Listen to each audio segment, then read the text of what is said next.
Baik, renungan pada malam ini berjudul Allah yang tidak dikenal.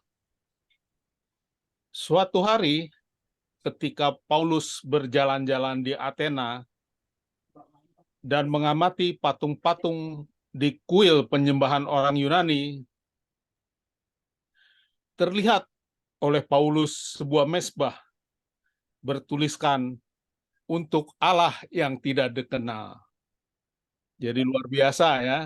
Selain patung-patung Zeus, patung-patung Dewi, yang macam-macam lah ya. Jadi ada satu mezbah disediakan untuk Allah yang tidak dikenal. Dan Paulus menulis dalam Kisah Para Rasul 17 ayat 22 hingga 23 bunyinya demikian. Sebab ketika aku berjalan-jalan di kotamu dan melihat barang-barang pujaanmu, aku menjumpai sebuah mezbah dengan tulisan kepada Allah yang tidak dikenal. Apa yang kamu sembah tanpa mengenalnya, itulah yang kuberitakan kepada kamu.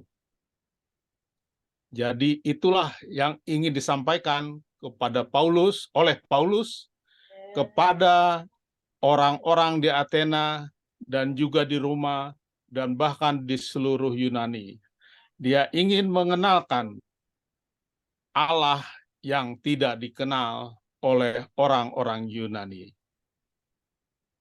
Jadi demikian juga ya dengan tugas kita sebagai pengikut Kristus untuk bisa menyampaikan Allah yang kita kenal melalui Yesus kepada mereka yang belum mengenal baik siapa itu Yesus. Dia sahabat, dia rasul, tapi dia Allah kita. Tapi masih banyak saudara-saudara kita yang belum mengenal Yesus sebagai Allah. Baik, sebagai doa pembuka, kita minta Bapak Edward Simanjuntak untuk pimpin dalam doa. Baik, kita bersatu dalam doa. Ya Tuhan Allah yang bersemayam di surga, Allah yang kami sembah dan Allah yang kami puji, kami panjatkan syukur terima kasih kehadirat-Mu yang kudus atas berkat-Mu, atas kasih-Mu. Kami dapat berbakti, memuji, memuliakan nama-Mu, mempelajari firman Tuhan, dan mempelajari penginjilan terhadap sesama kami. Tuhan, berdoa untuk pembicara malam ini, Pendeta Togar Simanjuntak, dan juga Saudara Timi Londong. Tuhan berikan hikmat dan kabul surga kepada mereka Tuhan, agar mereka dapat memaparkan firman ini, dan kami yang mendengarkan dapat kami hidupkan di dalam kehidupan kami untuk menginjil kepada saudara-saudara kami Tuhan. Tuhan di surga, kuasai dengan roh-Mu, biarlah roh Tuhan, Roh Kudus menguasai hati pikiran kami, sehingga firman-firman yang kami dengarkan dapat menguatkan iman percaya kami, dapat mendekatkan kami lebih dekat kepada Tuhan. Berdoa juga untuk alat peralatan yang kami gunakan untuk ujung ini ya Tuhan. Tuhan memberikan menjauhkan gangguan-gangguan agar dapat berjalan dengan baik. Ampuni dosa kami, dengarlah doa kami, karena kami persembahkan di dalam nama Yesus yang menjadi juru selamat dan penebus kami. Amin.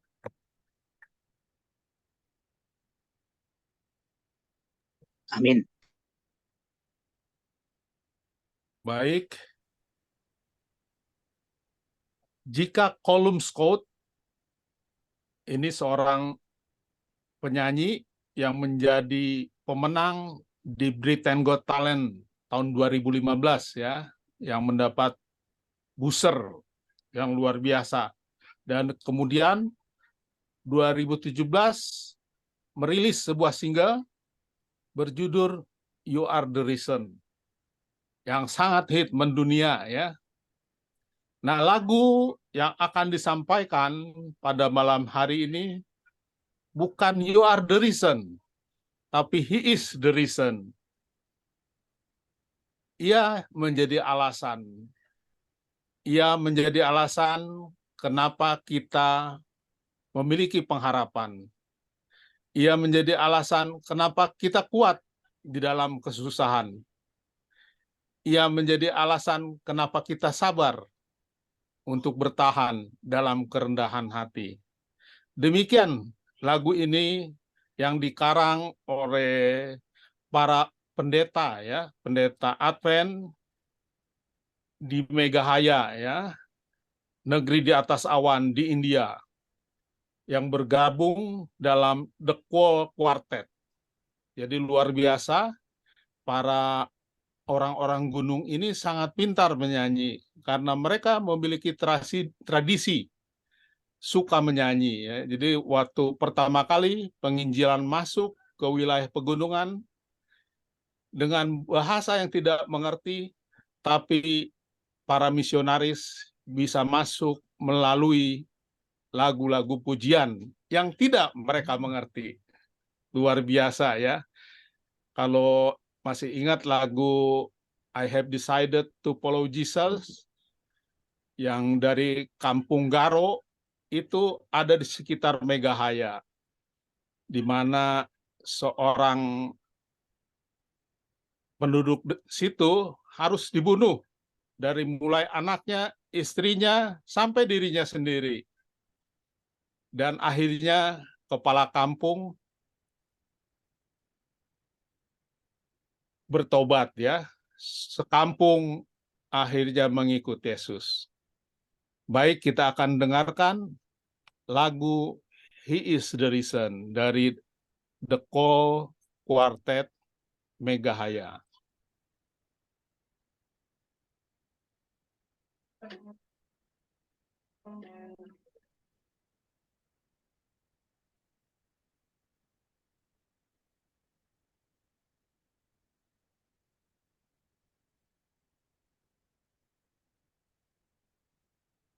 This world I'm in is filled with sorrows and heartache that can't be explained. Lost and lonely, discontentment, all its sufferings and pain. In spite of all what happened, my heart will go on. It's the strength in my soul. Greater than all is three-faced I see. It's the reason heaven I leave. I don't this one, this is not you. You need all time. Keep it me up when I need it is strong. My eyes I can see all beyond.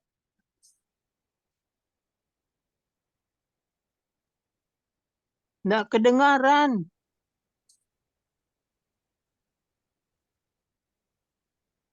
Koneksinya nggak bagus, ya? Ya nggak kedengaran loh. Besarin sedikit. Tapi gambarnya ada. Ada. Kok kenapa ya? Oh, mungkin ininya. Aduh, salah. Volumenya. Bukan volumenya, optimize. Soundnya. Discouragement, pride, and jealousy that this Bagus sekarang.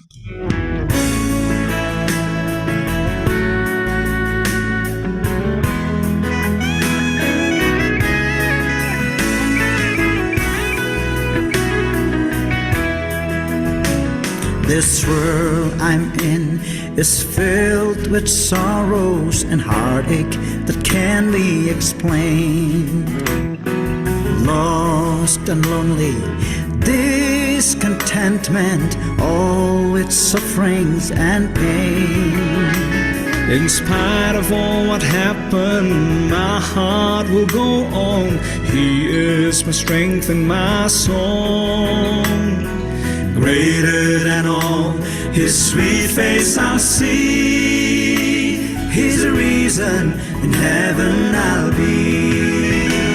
I know His promises are true. He'll lead me all along. When I fall down, He picked me up. When I'm weak, He makes me strong. He opened my eyes that I can see far beyond my suffering. When I'm broken hearted, His hand touches me. He's the reason my heart will sing.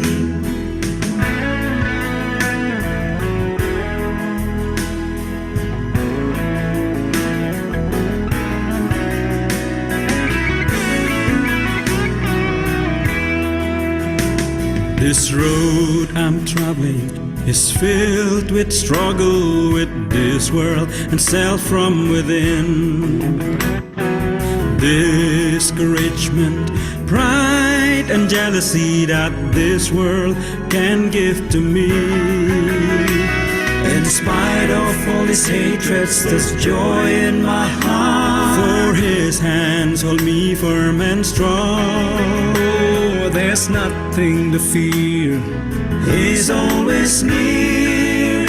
He's the reason my heart will cheer. I know His promises are true. He'll lead me all along. When I fall down, He picked me up. When I'm weak, He makes me strong. He opened my eyes that I can see far beyond my suffering. When I'm broken hearted, His hand touches me. He's the reason my heart will sing. I know His promises are true. He'll lead me all along. When I fall down, He picked me up. When I'm weak, He makes me strong. He opened my eyes that I can see far beyond my suffering. When I'm broken hearted, His hand touches me. He's the reason my heart will sing. When I'm broken hearted, His hand touches me. He's the reason my heart will sing.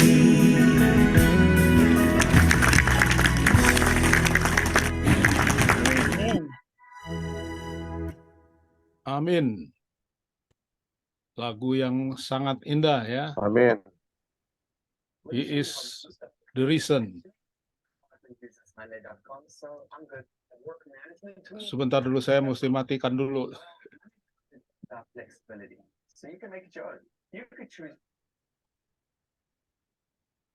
Baik, tiba saatnya kita akan mendengarkan renungan firman Tuhan yang akan dibawakan oleh Pendeta Togar Simanjuntak. Kami persilahkan. Baik, terima kasih. Selesai kedengaran kah? Bagus, Pak Bagus. Pendeta. Ya, makasih banyak. Kita berdoa dulu sama-sama. Bapa di surga, kami bersyukur karena Bapa memberikan kami kesempatan berkumpul untuk kembali belajar firman Tuhan, dan kami bersama-sama menguatkan satu sama lain. Terima kasih sudah didahului dengan berlagu yang sangat indah. Engkau menjamah hati kami, Engkau menuntun kami, dan Engkau memimpin kehidupan kami dan khususnya acara ini Bapa. Berkati hamba dalam menyampaikan firman-Mu, bila Engkau berbicara Tuhan, menguatkan kami, dalam nama Yesus kami berdoa. Amin. Amin. Sebelum saya minta maaf, saya kira tadi 7:30 Sortigor. Makanya saya tadi dari luar agak santai jalan pulang, ya. Tiba rumah jam 7.15, tadi Sortigor telepon saya. Terima kasih sudah diingatkan ya. Nah, saya jadi kembali ingat di masa-masa awal kita dulu, di mana saya pertama sekali khotbah. Tapi mudah-mudahan ini bukan yang terakhir ya, Saudara Tigor ya. Nah, enggak. Yang terakhir ini. Lanjut terus Nah, lanjut sampai Yesus terus, datang. sampai Yesus datang. Saya lagu itu sangat tersentuh. Kenapa? Saya ingat ketika kami wisuda dari Kelabat kurang lebih 43 tahun yang lalu, bikin KKR, walaupun saya waktu itu bukan penyanyi, tetapi kami para pendeta muda diundang menyanyi semua, melakukan yang saya ingat sekali itu adalah bagaimana Tuhan selalu memimpin kami. Tuhan selalu memimpin. Nah, itu satu lagu tadi yang luar biasa. Kalau bisa nih Saudara Tigor tolong kirim ke saya lagu itu, ya. Siap. Begitu.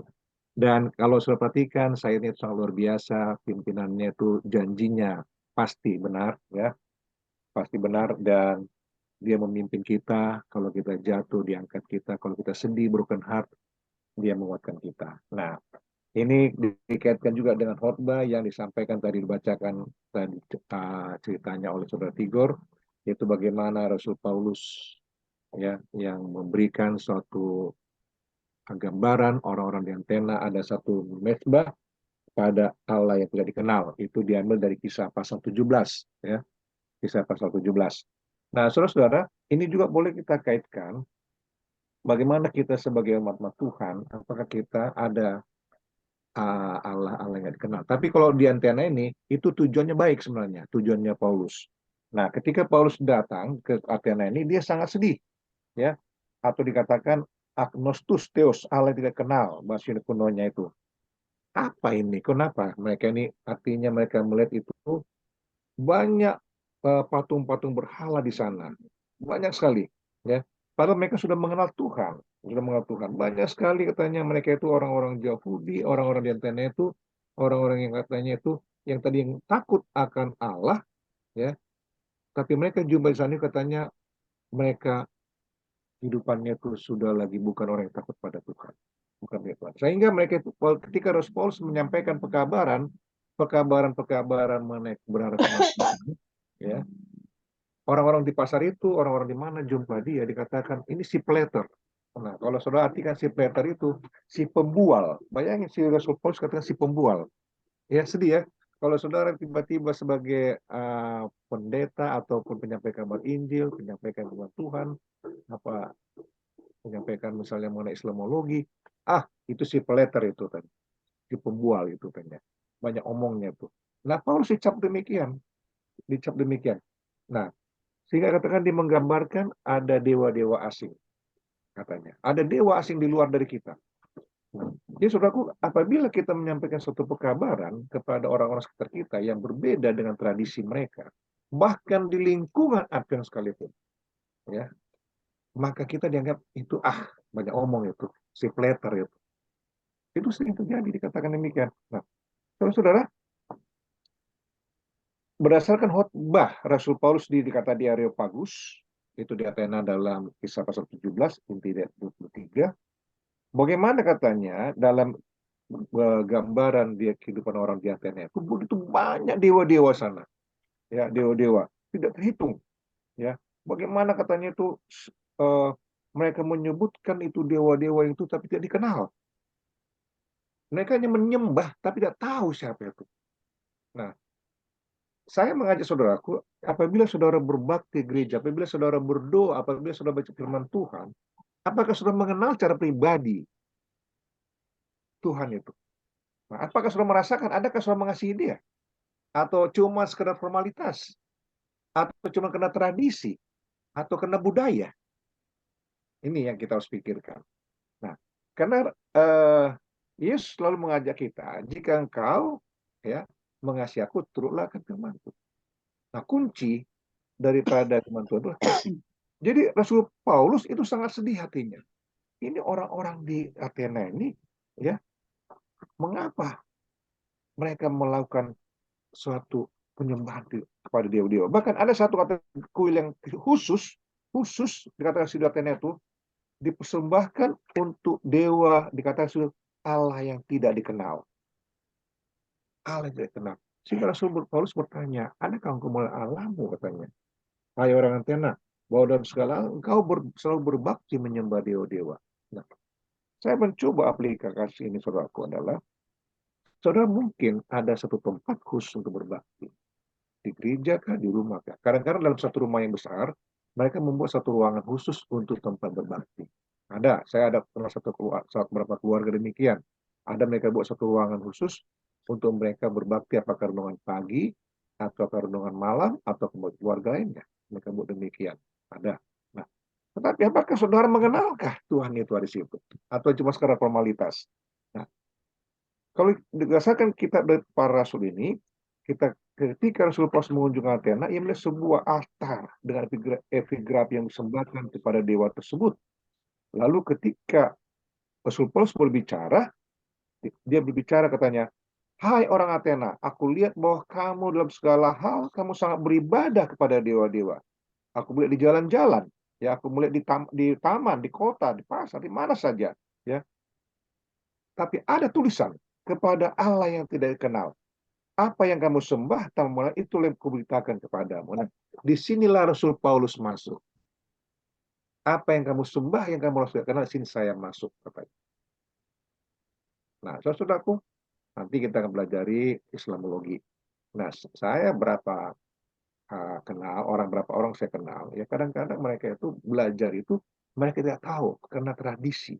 Ya, saya sangat bersyukur karena di grup kita ini ada ahli-ahli Islamologi yang bisa menguraikan, menjelaskan pada kita, bisa membantu saudara kita yang dari saudara-saudara kita yang penyembah Muslim, yang bisa mereka lebih mengerti akan makna dari penyembahan mereka, akan dari bagaimana kepercayaan mereka tersebut, ya mereka tahu.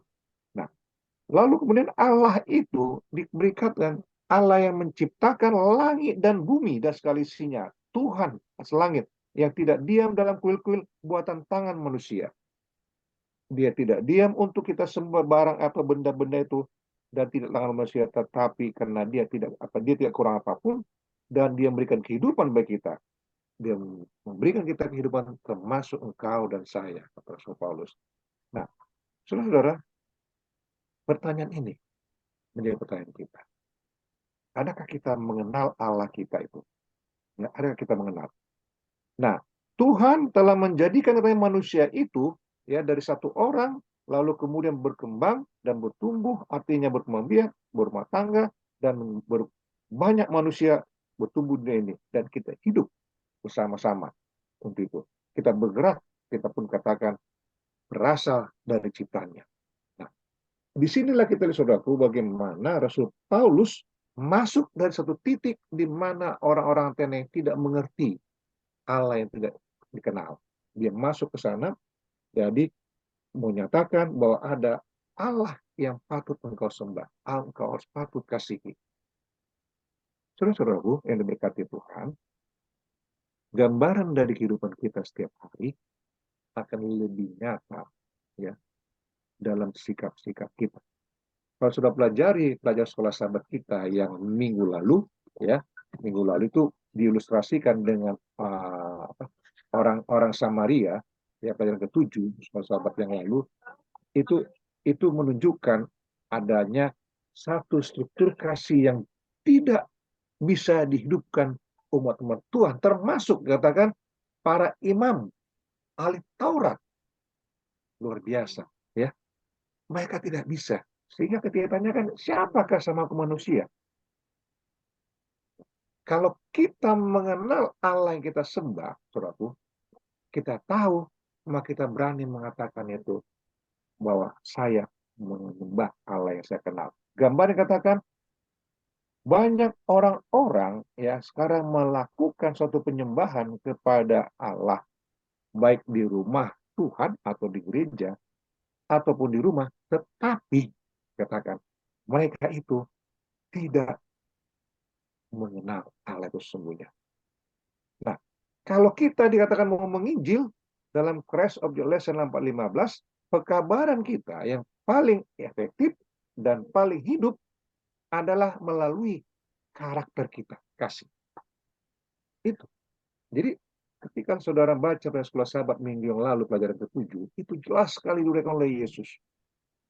bagaimana kasih itu memberikan kita, ya katakan kita mengenal Allah, ya mengenal Allah kita itu, ya kita tahu apa yang kita harus lakukan. Nah, saudaraku, demikian juga katakan sering kita merasa sesuatu itu beban dalam hidup kita tuh, ya. Dalam buku Selected Message 352 katakan kita seolah-olah ada konflik, ya, dengan setan. Ada konflik merasa. Tetapi sebenarnya hati kita itu yang tidak mengenal Allah kita. Tidak mengenal Allah kita. Ada satu ilustrasi, saudaraku. Saya nggak tahu apakah saya sudah pernah ucapkan di sini, tetapi ilustrasi ini pernah saya juga praktekkan ketika saya mengajar, minta mengajar di kampus sama anak-anak mahasiswa tingkat 1 yang kita Alkitab, ya, belajar. Nah, ini saya ambil kutipan ini dari ketika ada dosen, ya, di daerah Andrews University. Nah, ilustrasi ini dikatakan ketika ujian akhir, ya, mereka ujian, lalu dosen memberikan kertas APS banyak, ada yang 5 lembar, pokoknya banyak. Hanya memberikan 2 pertanyaan sama siswanya. Dikasih waktu 1 jam. Pertanyaan pertama, apa yang kau tahu atau kenal dengan Tuhan? Lalu yang kedua, apa yang kau ketahui atau kenal dengan setan atau Lucifer? Dan itu 2 pertanyaan. Jawab, dikasih waktu 1 jam. Mereka mulai bekerja. Terus, nah, setelah hampir 1 jam, sisa 10 menit lagi, dosen ini keliling. Dan ini saya praktekkan waktu itu. Saya keliling, saya lihat ada 1 orang mahasiswa. Dia belum menyentuh tulisan mengenal setan, tapi terus mengenai Tuhan. Dan terus, kalau saya mau ini terus tulis. Akhirnya, masuk ke hitungan 10 detik lagi. Mulai dosen menghitung. 10, 9, 8, 7, terus sampai 0. Tutup, kumpul. Dosen ini melihat mahasiswa ini masih kosong. Masa terakhir dosen mahasiswa itu sini. Maaf, saya tidak mengenal, tidak mengetahui siapa itu Lucifer atau setan. Saya hanya mengenal Yesus atau Tuhan. Saya itu bukan. Nah, saudaraku, sering kita terjadi konflik dalam hidup kita karena kita membiarkan kita mengenal setan itu dengan permasalahannya hidup dalam itu. Itu sering terjadi. Kita lupa janji Tuhan. Kalau saudara baca janji Tuhan di dalam Matius pasal 6 ayat 32. Bagaimana katanya, sedangkan umat manusia yang tidak mengenal Tuhan katanya membutuhkan segala sesuatu, makanan, minuman, segala macam. Tuhan berikan. Bahkan burung-burung di udara juga. Ya, binatang mata. Apalagi engkau, Tuhan mengetahui kebutuhan. Nah, saudaraku, apabila saudara dan saya mengenal Tuhan dengan sesungguhnya, tidak menyembah dewa-dewa dunia ini, seperti lagu tadi. Saya sangat suka lagu tadi. Banyak katanya dunia ini memberikan kepada kita hal-hal duniawi begitu menyenangkan, segala macam katanya diberikan. Tetapi saya mengenal Tuhanku. Saya tahu janjinya benar. Saya tahu pimpinannya luar biasa. Saya tahu ketika saya jatuh, dia mengangkat saya. Ketika hati saya rasa sakit, sedih, dia akan menguatkan saya. Saya tahu Tuhanku. Saya mengenal dia. Nah, saudaraku, tantangan saya kepada saudara pada malam hari ini. Jangan pernah saudara merasa ragu. Hayati lagu itu. Tadi. Kalau perlu saudara Tigor boleh kirim di grup lagu itu. Ya, itu sangat bagus share-nya tuh. Siap. Sangat bagus share itu. Itu sesuai dengan khotbah saya kebetulan. Saya nggak tahu apakah itu Roh Kudus yang menuntun, saya percaya itu. Bagaimana Tuhan menuntun kita sehingga kita menyembah Allah yang kita kenal, bukan Allah yang tidak kenal. Tapi puji Tuhan, dalam khotbah akan Rasul Paulus ini, orang-orang Athena ini banyak yang bertobat atau berubah. Nah, memberikan itu kabar bagi kita. Kenapa? Rasul Paulus menghidupkan, ya, bagaimana kehidupannya dia mengenal Allah, ya, di dalam kehidupannya. Nah, para pendengarnya pun merasakan itu. Bagaimana Rasul Paulus tetap kuat dan kuat, ya. Bagaimana kemudian mereka katakan dalam perjalanan itu, Rasul Paulus mengatakan, Tuhan bukanlah Tuhan yang kita tidak kenal, bukanlah Tuhan yang membuat kita ragu dalam perjalanan itu, tapi Tuhan yang kita sembah itu adalah Tuhan yang kita kenal dengan baik melalui kehidupan kita sehari-hari. Nah, saudara, malam ini, ya, ingatlah pelajaran dari Kisah pasal 17. Rasa sedih Rasul Paulus itu dia berikan dalam kenyataannya kepada umat-umat dia. Dia meminta pertolongan Tuhan. Tetapi jangan lupa saudaraku, di saat saudaraku melakukan tugas penyulit Tuhan, Anda hidupkan rasa kasih, tabiat kita. Itulah modal utama. Ilustrasi terakhir saya berikan saudaraku adalah, nah, ilustrasi juga saya selalu pernah praktekkan. Nah, sekarang kan seorang dosen ya agama dan universitas memberikan ujian mengenai makna kasih. Dikatakan besok sebelum masuk ke kampus, buat satu pengalaman engkau di mana keliling di sekitar kampus ini, di lorong-lorong dan di gang-gang, apa yang kau akan lakukan bagi mereka? Lakukan bagi mereka. Bagi keliling itu. Jadi dikasih radius mungkin berapa ratus meter di sekitar kampus itu. Lalu ketika mereka sampai di sana keliling itu, semua sibuk mengejar dengan waktu. Tidak sempat membuat sesuatu pertolongan. Tapi ada seorang mahasiswa. Dia tahu bahwa di sekitar kampus itu banyak orang-orang miskin, banyak peminta-minta, banyak akan orang-orang perlu ditolong. Jadi sudah siapkan bekalnya untuk dia berbagi kepada mereka. Dia tahu itu. Dia selalu karena dia selalu lakukan itu. Sampai di kampus, semua mahasiswa ditanya. Lalu saya katakan, saya tidak lagi tahu apa yang saya lakukan yang jelas. Saya berbagi apa yang saya miliki kepada orang-orang yang membutuhkan di lorong-lorong, di gang-gang, di sekitar kampus ini. Yang mereka butuh tolong di apa yang saya miliki. Saudaraku, Yesus katakan, jika kau mau ya jadi anak-anakku yang setia, kasih ya bersama manusia. Hidupkan. Itulah makna kita mengenal Tuhan. Kenapa? Karena Tuhan itu kasih adanya. Ya, Tuhan berkasih adanya dan Tuhan mau saudara pun berkasih. Hidupkanlah Allah yang saudara kenal dalam setiap kehidupan saudara, baik dari sikap, tutur kata, perkataan, dari tindak tanduk, dalam pergaulan, apa saja orang bisa melihat. Saudara Tigor itu benar-benar menghidupkan Allah yang disembah, Allah yang dikenal dengan baik.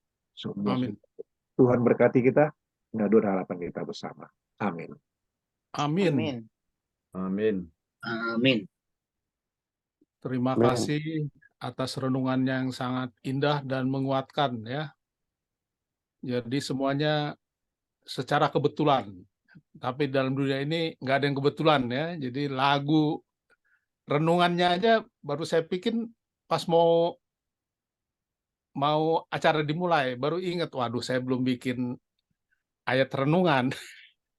Tapi Tuhan gerakan ya. Jadi memang itulah sesuatu itu sudah diatur oleh Tuhan ya. Jadi bagaimana kita menghidupkan Allah yang kita kenal ya, agar orang lain bisa mengenal Allah kita, di mana mereka tidak mengenalnya ya. Jadi kita berikan kesempatan kepada teman-teman untuk merespon dari apa yang sudah disampaikan oleh Pendeta Togar Simanjuntak, bagaimana dengan sharing firman Tuhan pada malam ini terkait dengan kehidupan dan sehari-hari ya, kesaksiannya. Bagi saya sendiri, saya merasakan ya, kadang-kadang kita tidak mengenal Allah kita sendiri ya. Contohnya saja ya, kadang-kadang kita kalau mau sembahyang itu berdoa pribadi sendiri tidak khusus ya. Jadi kita mengulang kata-kata yang sama setiap malam mau tidur. Kadang-kadang saya berpikir, apakah Tuhan mendengar doa yang kita sampaikan dengan tidak sungguh-sungguh? Apakah kita sendiri mengenal Allah kita? Jadi kadang-kadang kita berdoa tuh hanya rutinitas, nggak ada apanya ya, spiritnya gitu. Jadi kita doakan keponakan kita, abang kita, semua dari atas sampai yang paling bawah. Tapi hanya kata-kata aja, spiritnya kita tidak mengena. Dan itu sering saya rasakan. Dan saya bertanya sendiri, apakah doa saya itu diterima Tuhan dengan doa yang tidak sungguh-sungguh ya. Jadi hanya diulang-ulang, setiap mau tidur, bangun tidur juga diulang-ulang.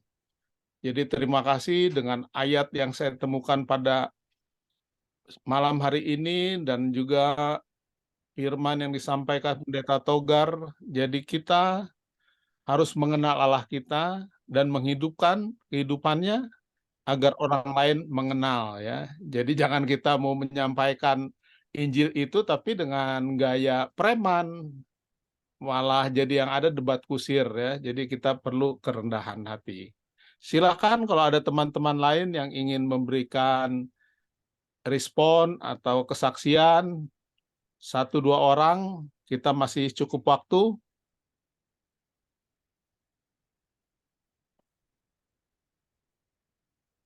Baik, sepertinya tidak ada. Kita akan lanjut kepada acara Islamologi ya. Puji Tuhan, pada malam hari ini kita memiliki pembicara baru, anak muda, Timi Londong ya. Jadi pembicara dari grup kita ya, dari grup Renungan Selasa Malam dan Islamologi. Dan kami berharap juga akan muncul teman-teman lain yang mau berbicara, berbagi, sama-sama belajar.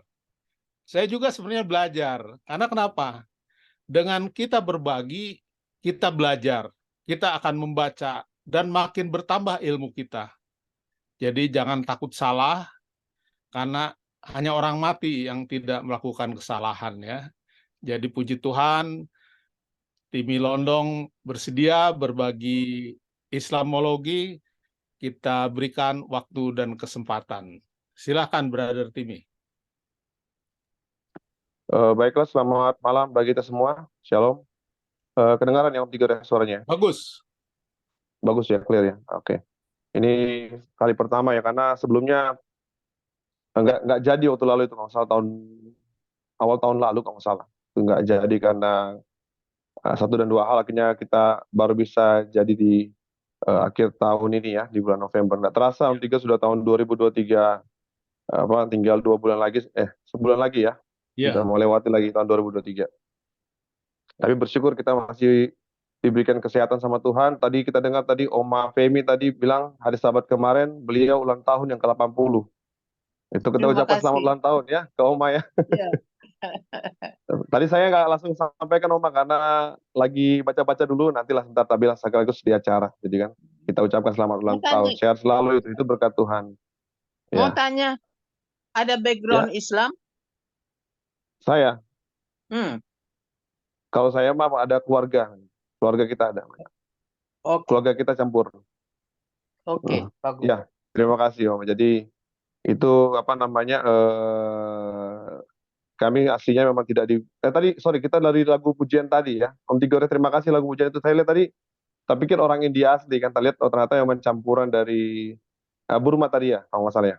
Iya, Indochina. Dan Burma itu Indochina. Jadi saya lihat tuh mereka tuh macam keturunan dari Genghis Khan itu. Jadi kalau kita bahas sejarah itu mirip-mirip sama kami dari Manado itu keturunan Genghis Khan itu, Mongolia asli. Mongolit. Mongoloid kami nih, keturunannya rasnya Mongoloid. Jadi mohon maaf sebelumnya kalau mungkin suaranya agak kurang enak, karena memang beberapa hari ini agak kurang enak badan. Saya bersyukur malam ini puji Tuhan agak lebih baik gitu kan. Nah, itu semua bukan karena kebetulan, tapi karena kesempatan yang diberikan oleh Tuhan sama kita, sehingga malam ini bisa berjalan dengan baik. Meskipun agak terlambat dari kita mulai, no problem, itu nggak apa-apa. Jadi malam hari ini terima kasih juga kepada Pak Pendeta Togar ya tadi ya, Pak Pendeta Togar ya. Ya, Pendeta Togar. Ya, terima kasih Pak Pendeta.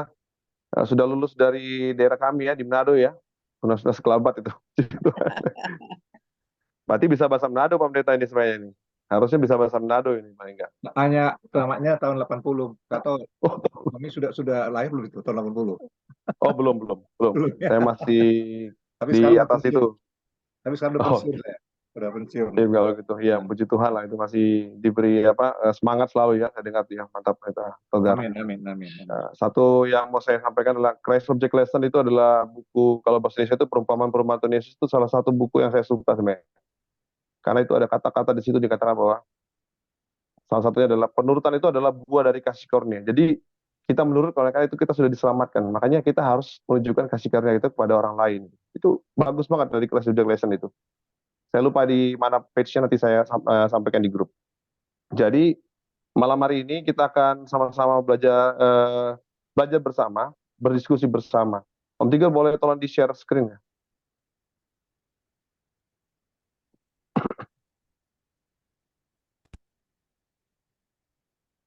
Ya, ini judulnya adalah hubungan Islam dan Yahudi. Tapi sebenarnya ada tambahan satu lagi, ada Kristen di situ kan, ada tambahan Kristen. Saya aslinya basic saya itu bukan dari kependetaan ataupun, tapi saya aslinya dari teknik. Saya orang teknik. Tapi saya senang banget belajar sampai sejarah.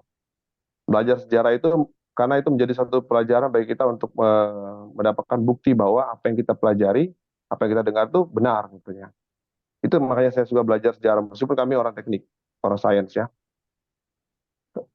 Kita boleh lanjut, Om Tika?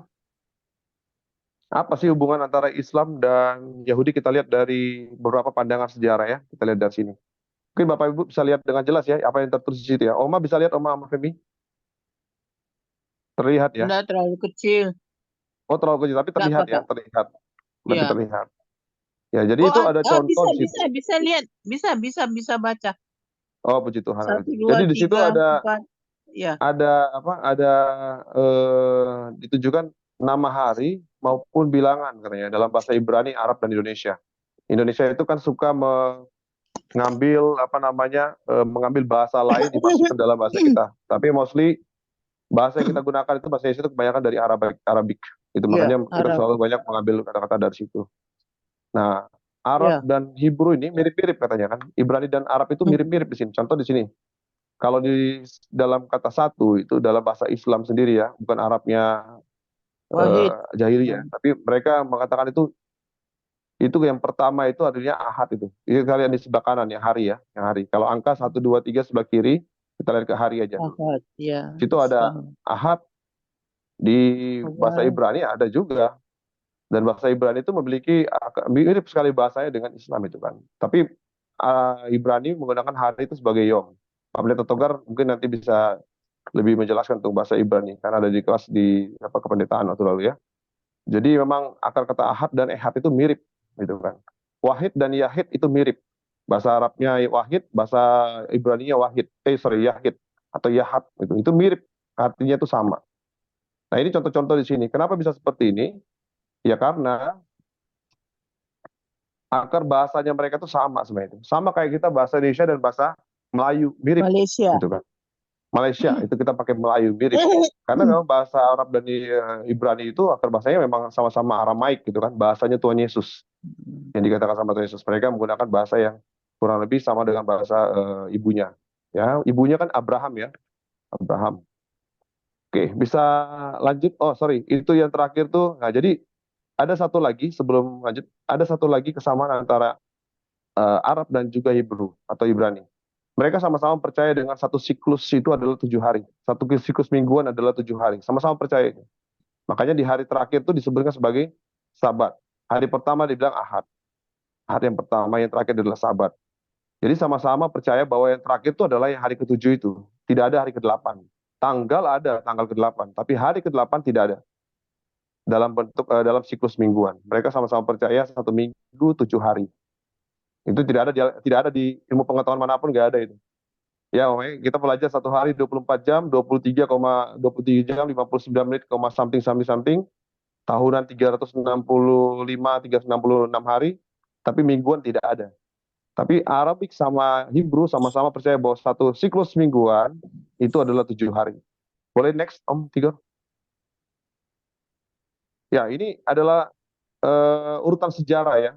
Bapak Ibu bisa nanti cari juga sendiri, mungkin di screenshot ini, baru cari coba buktikan apakah benar seperti di sini. Ini adalah materi yang kita mau sampaikan malam hari ini, yaitu kita mulai dari kejadian peristiwa yang dimulai di tahun 92 sebelum Masehi ya. Jadi Masehi itu kan penahunan zaman dulu kan dibagi ya. Saya suka membahas tahun-tahun itu gara-gara dulu sering berdiskusi sama teman-teman lunar ya. Jadi saya nggak mau bilang debat ya, tapi lebih senang berdiskusi sama teman-teman lunar. Mereka itu suka membahas dengan tahun-tahunan dan tanggal-tanggalan ini. Makanya saya jadi terpacu untuk belajar ini. Apa yang kita lihat adalah pelajaran ini, sorry posisinya agak susah.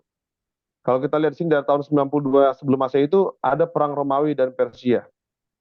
Ya di sini perang 6 abad yang akhirnya di antara kurun tahun 628 Masehi itu dikalahkan oleh oleh Islam saat itu. Kalau kita belajar sejarah, saya akan coba kaitkan dengan Alkitab. Kalau kita belajar sejarah dalam Alkitab dalam tahun nubuatan, Daniel dan Wahyu, kita percaya bahwa Daniel pasal 2 menjelaskan tentang hal ini. Karena sebelum Roma berkuasa itu ada Persia atau Media Persia yang diwakilkan sebagai tembaga. Mereka ada sebelum Romawi. Nah ini ditunjukkan dalam sejarah. Ternyata itu dibuktikan oleh sejarah apa yang ada di dalam Alkitab. Nah tahun 70 kita tahu bersama bahwa Kaisar Titus itu mencetuskan peperangan saat itu. Jadi ada pemberontakan Yahudi di mana sesuai dengan kata Tuhan Yesus tidak akan ada batu bata yang berdiri yang akan ada di atas batu bata yang lain. Hancur itu Ka'bah. Sisanya apa? Tembok ratapan. Jadi semua dihancurkan Ka'bah itu dan 1,1 juta dibunuh orang Yahudi, selebihnya ada di sini dikatakan. Lalu ada yang berikutnya lagi, ada perang Kitus tahun yang 115, ada 200.000 Yahudi ya, mirip-mirip kayak genosida di di Jerman yang dulu ya. Ketika orang-orang Jus itu pada dibunuh tahun itu kan. Itu mereka ada kalau nggak salah ada sekitar 1 million ya, 1 jutaan ya. Mereka itu dibunuh gitu.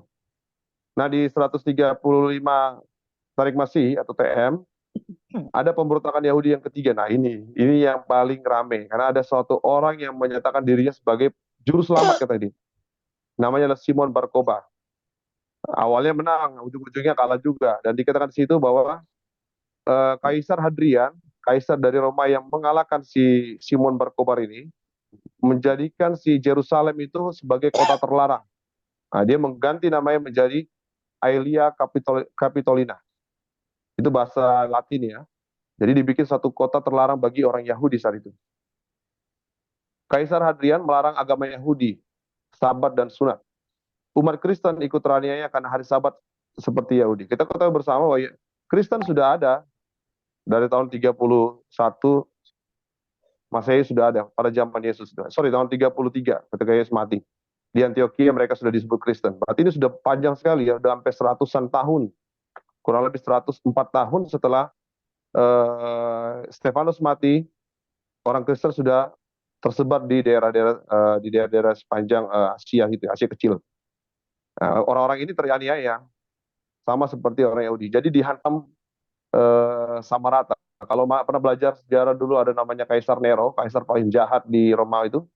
Dia menyudutkan, dia membakar dia punya istana, dia bakar istananya itu, dan dia buat kesalahan itu jatuh kepada orang Kristen. Orang Kristen dibikin sebagai kambing hitam kebakaran dari dia punya rumah istana itu. Akhirnya orang Kristen dibunuh saat itu. Padahal bukan salahnya orang Kristen saat itu. Tapi dia lihat perkembangan orang Kristen itu terlalu banyak pada saat itu. Lalu yang berikutnya adalah di tahun 306 sampai 337. Di sini ada perubahan yang sangat-sangat kelihatannya mirip-mirip satu kenapa? Di sini ada perubahan yang kurang enak sebenarnya itu. Kelihatannya baik, tapi sebenarnya kurang enak kalau kita lihat ya. Karena ada di situ yang namanya Kekaisaran Konstantin kalau kita lihat ya. Kita belajar penganiayaan katanya dihentikan. Kristen menjadi agama kerajaan. Kenapa? Karena saat itu juga Konstantin dibaptis dan dia masuk Kristen. Dia melihat bahwa tidak bisa melawan orang Kristen dengan dikasih penganiayaan. Mereka makin berkembang. Tapi ketika dia masuk di situ, dia akhirnya menghentikan penganiayaan dan dia mengubah cara, salah satunya adalah masalah baptisan. Saat itu dia dibaptiskan dipercik karena dia lagi sakit.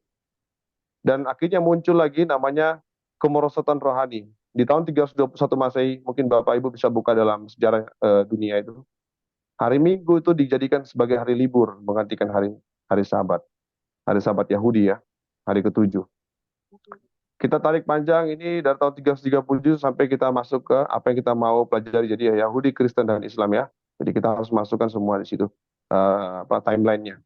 Di tahun 610 itu Nabi Muhammad menerima wahyu pertamanya di Gua Hira ya. Teman-teman Muslim ada yang ada di sini pasti sudah mengetahui dengan jelas tentang hal ini. Di situ dikatakan untuk mengikuti agama Ibrahim dan memelihara sahabat. Boleh Om Tigor dibuka surat An-Nahl itu ya, ayat 123 sampai 124. Saya minta tolong Om Tigor untuk bacakan. Kemudian kami wahyukan kepadamu Muhammad, ikutilah agama Ibrahim, seorang yang hanif, dan bukan dia termasuk orang-orang yang mempersekutukan Tuhan. Sesungguhnya diwajibkan atau menghormati hari Sabtu atas orang-orang yang berselisih padanya. Dan sesungguhnya Tuhanmu benar-benar akan memberi putusan di antara mereka di hari kiamat terhadap apa yang telah mereka perselisihkan itu. Oke, terima kasih Om Tigor. Di sini dulu sebentar.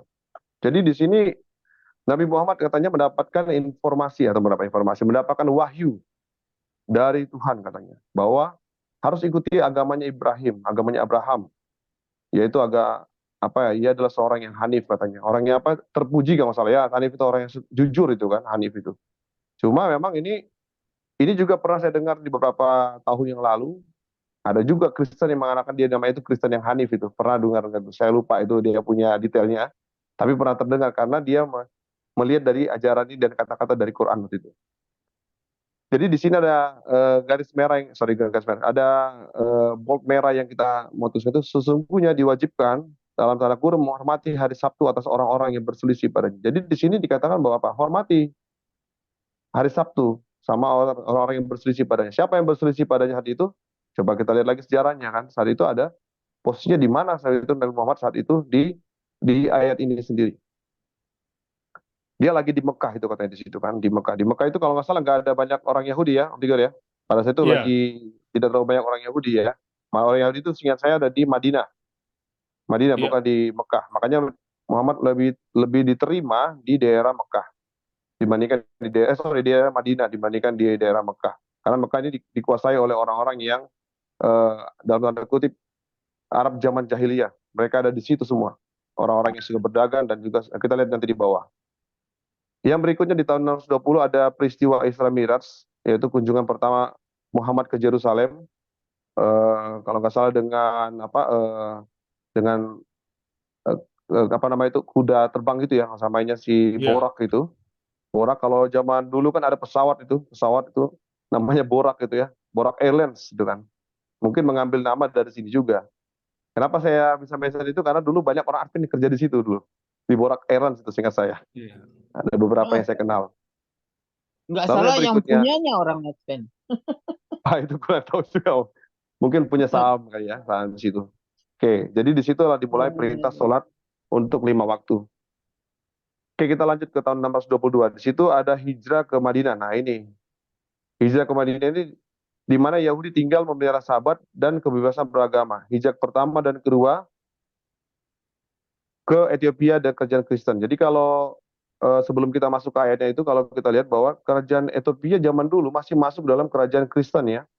Ya kita ketahui itu kenapa kita belajar di Kisah Para Rasul 7 atau 8 itu ketika Filipus berbicara dengan sida-sida dari Ethiopia. Mereka banyak menerima kebenaran atau menerima Yesus sebagai juru selamat sesuai dengan apa yang mereka dapatkan di dalam firman Tuhan. Jadi dia lihat dari sini bahwa ternyata kerajaan Kristen saat itu ada banyak di Ethiopia dan Muhammad pun datang pergi ke sana untuk berkunjung ke Ethiopia. Orang-orang saat itu baik orang Kristen maupun Yahudi mereka sangat berterima ya, tidak memberikan larangan. Coba kita buka dulu Qiyas Al-Baqarah 65 dan 66. Yang 65 dulu kayaknya. Ya. Saya bacakan. Sesungguhnya telah kamu ketahui orang-orang yang melanggar peraturan di antara kamu pada hari Sabtu, berkata kami kepada mereka, jadi keralah kamu yang hina.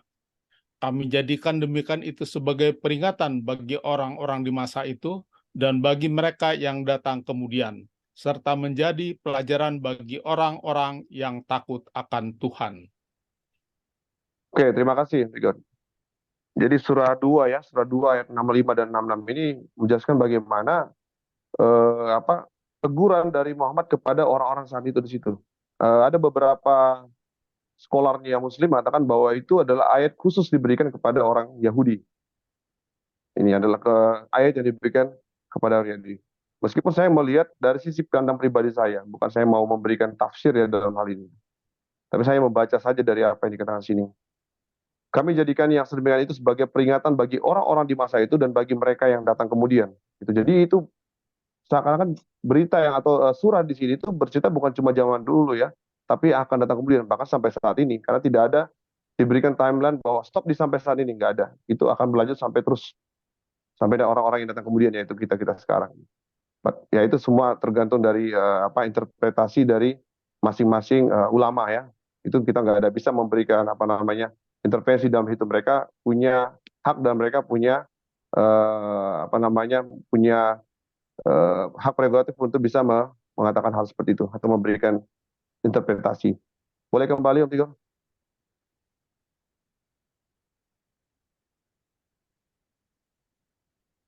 Ya, di ayat yang satu lagi, sorry, ketinggalan yang satu, yang bersama-sama tadi surah 2 ya, ayat 65 dan 66 tadi ada Anisa berapa tadi itu? Sorry, ketinggalan tadi. Nah ini dia. Di sini saya coba bacakan, saya mohon izin untuk membaca.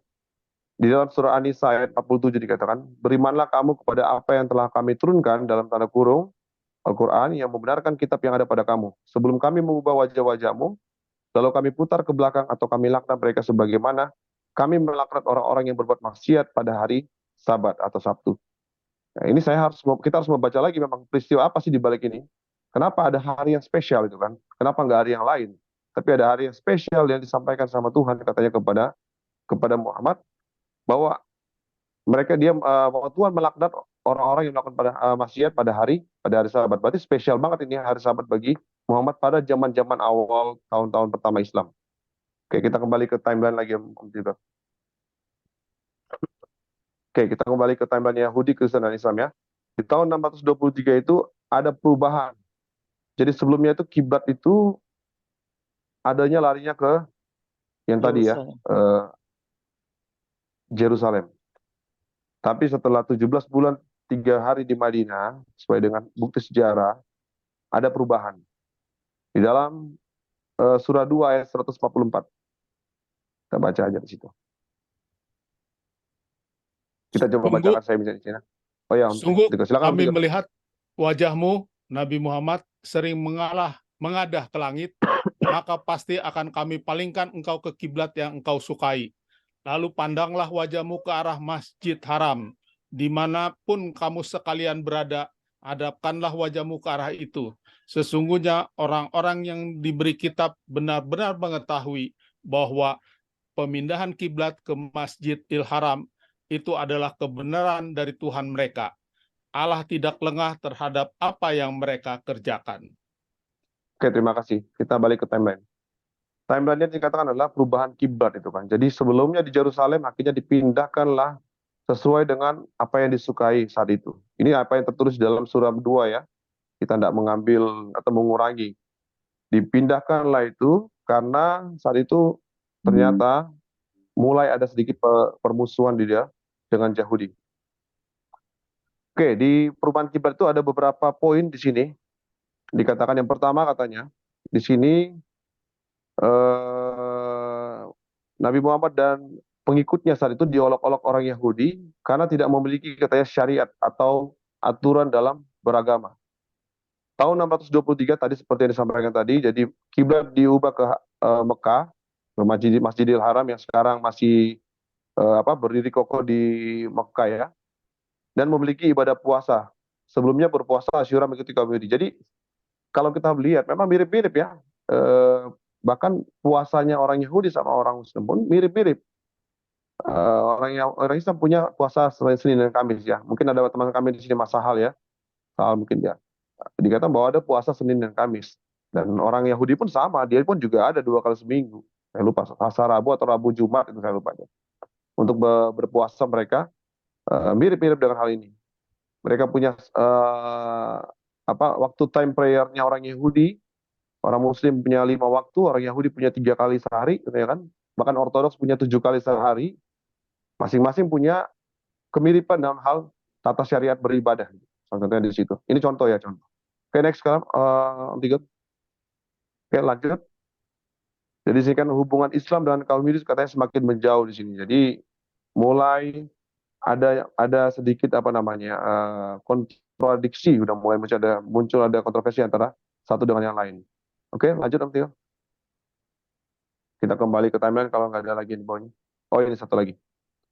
Nah, 8 tahun Muhammad menetap di Madinah pada tanggal 10 Ramadan tahun 8 Hijriah mungkin ini ya, tahun 8 Hijriah, bertepatan dengan tahun 630 Masehi, berangkatlah Muhammad membawa pengikutnya sebanyak 10.000 orang menaklukkan Mekah. Ini kalau belajar sejarah emang akhirnya Nabi Muhammad dan pengikutnya mereka semua pergi ke Mekah untuk mengalahkan orang-orang Mekah dan menghancurkan beberapa Baal yang ada di sana. Kita lihat situ. Kita nggak akan bahas terlalu detail situ. Dikatakan sini di tahun 630 menguasai Mekah dan Ka'bah. Lalu di dalam surah Al-Maidah ayat 3, rukun Islam disempurnakan dengan ibadah haji. Nah, jadi mulailah di situ dikatakan. Coba kita baca itu, Om Tigor. Saya mau kita untuk mengetahui isi. Baik, saya akan bacakan. Diharamkan bagimu memakan bangkai, darah, daging babi, dan daging hewan yang disembelih bukan atas nama Allah, yang tercekik, yang dipukul, yang jatuh, yang ditanduk, yang diterkam binatang buas, kecuali yang sempat kamu sembelih. Diharamkan pula apa yang disembelih untuk berhala. Demikian pula mengundi nasib dengan aslam atau anak panah, karena itu suatu perbuatan fasik. Pada hari ini, orang-orang kafir telah putus asa mengalahkan agamamu. Oleh sebab itu, jangan kamu takut kepada mereka, tetapi takutlah kepadaku. Pada hari ini telah aku sempurnakan agamamu untukmu, telah aku cukupkan nikmatmu bagimu, dan telah aku ridai Islam sebagai agamamu. Maka siapa yang terpaksa karena lapar bukan karena ingin berbuat dosa, sesungguhnya Allah Maha Pengampun lagi Maha Penyayang. Oke, terima kasih Om Tigor. Balik ke timeline. Jadi memang di sini sudah powerful ya. Jadi Muhammad dan pengikutnya sudah powerful di sini. Ketika mereka bisa berhasil mengalahkan Mekah, orang-orang yang ada di Mekah itu mereka percaya bahwa mereka sudah powerful banget dan mereka percaya bahwa mereka dituntun oleh Tuhan untuk bisa menaklukkan Mekah dan Ka'bah saat itu juga. Di tahun 632 Nabi Muhammad meninggal di tanggal 8 Juni, ya mirip sama ulang tahunnya Presiden Soeharto ya. Presiden Soeharto juga 8 Juni kalau nggak salah ingat. Jadi meninggal di tahun 8 Juni di Madinah, di tahun 10 Hijriah itu. Nah kita lihat sini bahwa tahun 638, Yerusalem dikuasai dan dimulainya kalender Islam atau Hijriah. Yahudi bebas memasuki Yerusalem. Baru Jumat atau hari Aruba, dulu masih belum menggunakan kata Jumat ya, tapi masih pakai hari Aruba sesuai dengan bahasa Arab jahiliyah ya. Dan dikatakan secara institusi ditetapkan menjadi nama hari ke-6 oleh Umar bin Khattab. Umar bin Khattab ini kita tahu dia kan Umar bin Khattab ini paling terkenal karena dia yang menyatukan, salah satunya menyatukan Quran itu sendiri. Nah jauh setelah itu di tahun 1095 ini terjadilah perang. Nah perang ini cukup memalukan dunia Kristen juga sama, karena ini menggunakan nama Kristen dan juga Islam saat itu. Perang salib yang pertama itu ada bukunya teman saya itu berapa tebalnya tentang perang ini ya. Kita juga tahu juga dia punya konspirasi dari buku, karena kadang-kadang sejarah itu juga tergantung siapa yang nulis itu kan. Masing-masing punya kepentingan dia ada di situ. Puluhan ribu orang Yahudi dan Muslim dibunuh. Yerusalem dikuasai Roma. Saat itu Roma sudah masuk Kristen situ ya. Saya mau katakan itu sebagai apa? Mereka menganggap dirinya sebagai Mother of Church. Saya nggak mau bilang dia punya agama apa itu saat itu. Dia hanya Kristen apa? Saya cuma bilang Mother of Church. Bapak Ibu silakan cari itu maksudnya apa itu. Jadi mereka sebagai Mother of Church mereka lakukan perang saat itu. Dan mereka bisa mengalahkan puluhan ribu orang Yahudi dan Muslim. Akhirnya Yerusalem dikuasai oleh Roma. Perang salib yang kedua berselang waktu yang cukup panjang, hampir 1 abad. Yerusalem dikuasai oleh Saladin atau Salahuddin ya, kalau kita tahu dia orang yang lahir di Irak, mati di daerah Turki kalau nggak salah dia. Nah dia itu punya kebijakan yang bagus, kebijakannya dia bagus. Di situ Kristen boleh diizinkan tinggal dan berziarah katanya di Yerusalem. Jadi diizinkanlah sama Salahuddin ini.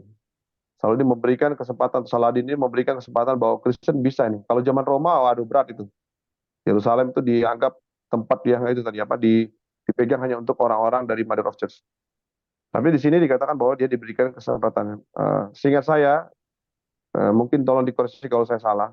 Zaman ini juga diterapkan jizya bagi orang Kristen yang ada tinggal itu. Jadi itu kayak macam bayar pajak saat itu kepada Salahuddin dan kerajaannya pada situ untuk bisa tinggal dan juga berziarah di Yerusalem.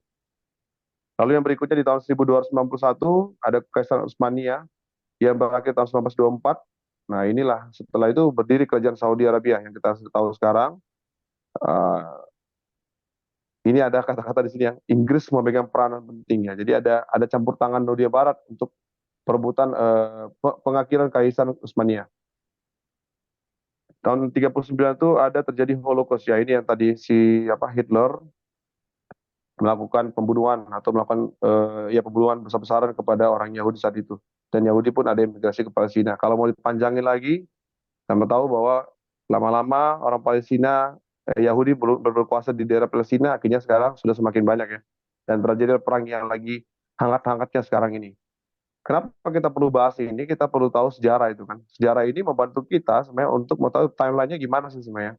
Supaya kita tuh juga tidak tidak sampai salah kaprah tentang pembahasan ini. Biar kita juga tahu bahwa ada hubungan yang erat antara Yahudi, Kristen, dan Islam. Ada masanya mereka bersahabat, ada masanya mereka bertentangan. Ada masanya mereka si dua kubu ini bersatu atau berteman, ada masanya kubu yang lain menyerang. Jadi mereka ada masa-masa tersebut itu kan. Nah, tinggal kita lihat apakah ini akan berulang kembali hal seperti ini. Kita mudah-mudahan sih kita menghindari adanya perang. Tapi sesuai katakannya Tuhan, tidak akan ada hal yang berubah atau berbeda di bawah matahari ini. Nggak ada yang berubah. Kita menghindari jangan sampai kita menjadi bagian dalam hal itu sendiri. Oke. Saya minta tolong Tigor di di bagian bawah tentang Al-Jumu'ah itu tolong ditampilkan dong. Oh yes, sorry. Ya, yang sebelum penutup ini. Kelewatan ya. Ya, nggak apa-apa. Mungkin hadis kita skip aja ya, karena hadis ini tidak semua saya percaya untuk Islam Sunni pasti mereka menggunakan hadis, tapi bagi Islam Syiah yang nggak menggunakan hadis ya.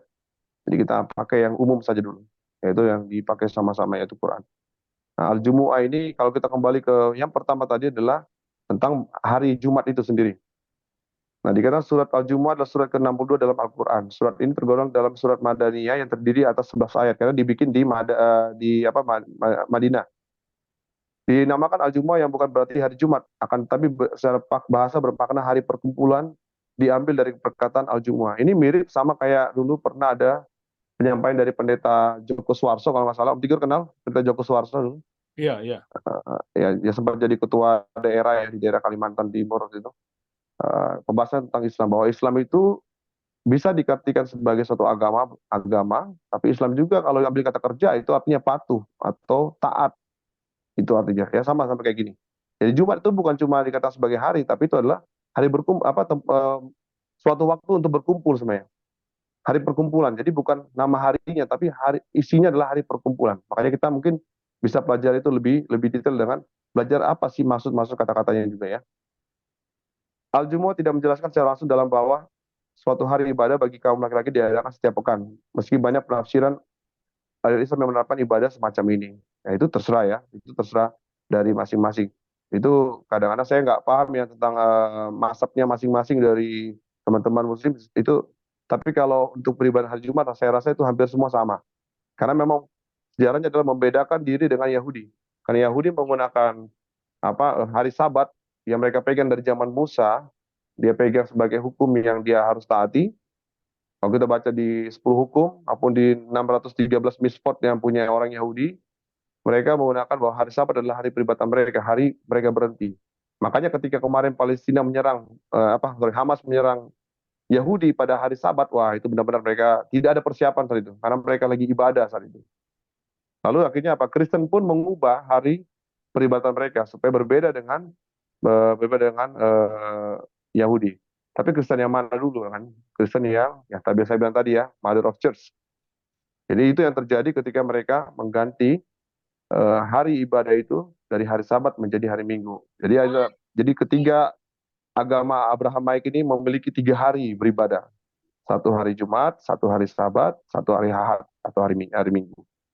Jadi memiliki ketiga ini ya. Supaya nggak saling berkelahi ya. Siapa tahu juga ada satu tempat ibadah, mungkin cuma satu-satunya, ganti-gantian mungkin di situ ya. Itu ada keuntungan juga ya di situ ya. Meskipun kalau kita dari acara kita, karena kita di sini sebagian besar dari Seventh-day Adventist, kita menggunakan hari Sabat ya, menggunakan hari Sabat sebagai hari ibadah kita. Tidak ada mungkin Pendeta Togar ya, tidak ada interpretasi yang dibuat oleh Advent dalam menjelaskan tentang pengudusan akan hari Sabat. Tidak ada interpretasi di situ. Tidak ada tafsir. Kita mengikuti full apa yang disampaikan 10 hukum saat itu. Kita hanya mengikutinya sesuai dengan kajian atau kaidah yang ada dalam 10 hukum tentang hari Sabat. Oke, Amin. yang berikutnya kita lihat ini ada hadis, saya nggak mau baca itu, nggak usah dibaca dulu hadis. Kita coba skip aja dulu. Tolong Om Tigor yang di bagian bawah itu peringatan tentang gembira itu yang di bagian bawah. Maaf, saya punya slide di sini di tablet saya agak terpotong dia. Ya, terus ke bawah lagi. Yang gembira, peringatan dan membenarkan kitab terdahulu. Oh, oke, sebentar ya. Ya, sebelum penutup.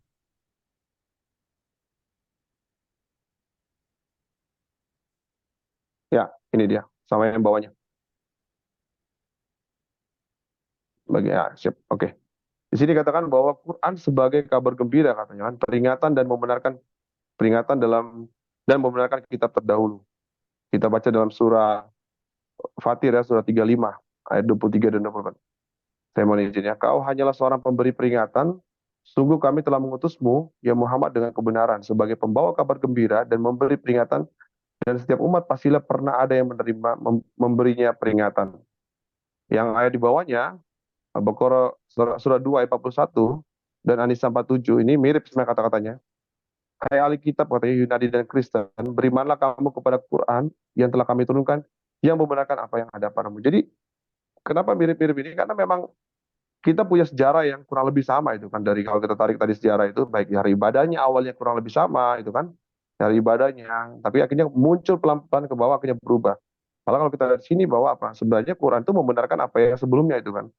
Daerah ada surat Al-Baqarah tadi, surah Al-Baqarah 2 surah Al-Baqarah ayat 65 dan 66. Itu menjelaskan bagaimana tidak ada penentangan saat itu bagi Muhammad tentang hari Sabat, hari peribadatan mereka saat itu, nggak ada. Itu muncul setelah itu. Akhirnya mereka menggunakan hari ibadah yang lain, hari berkumpul yang lain. Padahal awalnya sama aja, karena tidak ada yang bertentangan sesuai dengan surah ini ya. Membenarkan apa yang ada padamu. Apa yang ada pada kita, ahli kitab saat itu, Yunani dan Kristen, bukan Yunani, sorry, Yahudi ya, Yahudi dan Kristen itu adalah Injil, Torah, dan Zabur katanya. Atau kitab-kitab yang terdahulu. Oke, silakan lanjut ke bagian penutup penting.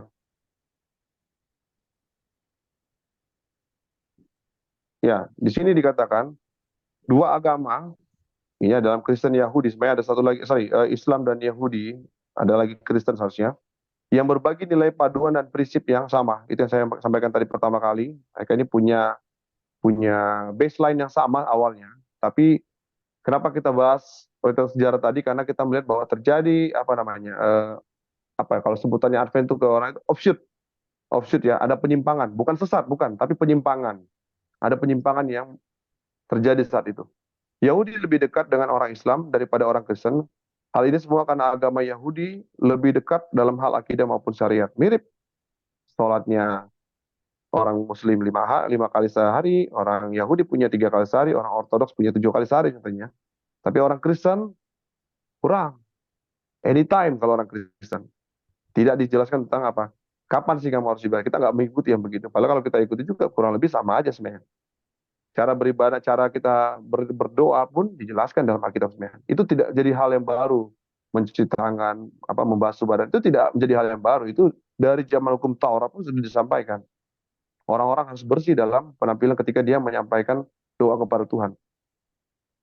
Konflik Arab-Israel tidak berakar pada permusuhan keagamaan, tapi lebih disebabkan oleh kebijakan politik yang diciptakan untuk orang Yahudi dan juga orang-orang juga orang Arab oleh para penakluk berikutnya setelah kejayaan Islam. Jadi ini ada pengaruh-pengaruh dari Barat, pengaruh dari Romawi ya, yang muncul sehingga terjadinya konflik. Itu biasanya ada konspirasi yang muncul di situ. Dilihat ada suatu kebersamaan yang langgeng antara orang Arab dan juga orang Yahudi, dibongkarlah saat itu. Akhirnya mereka jadi berperang dan muncullah perang salib yang pertama itu dari awalnya.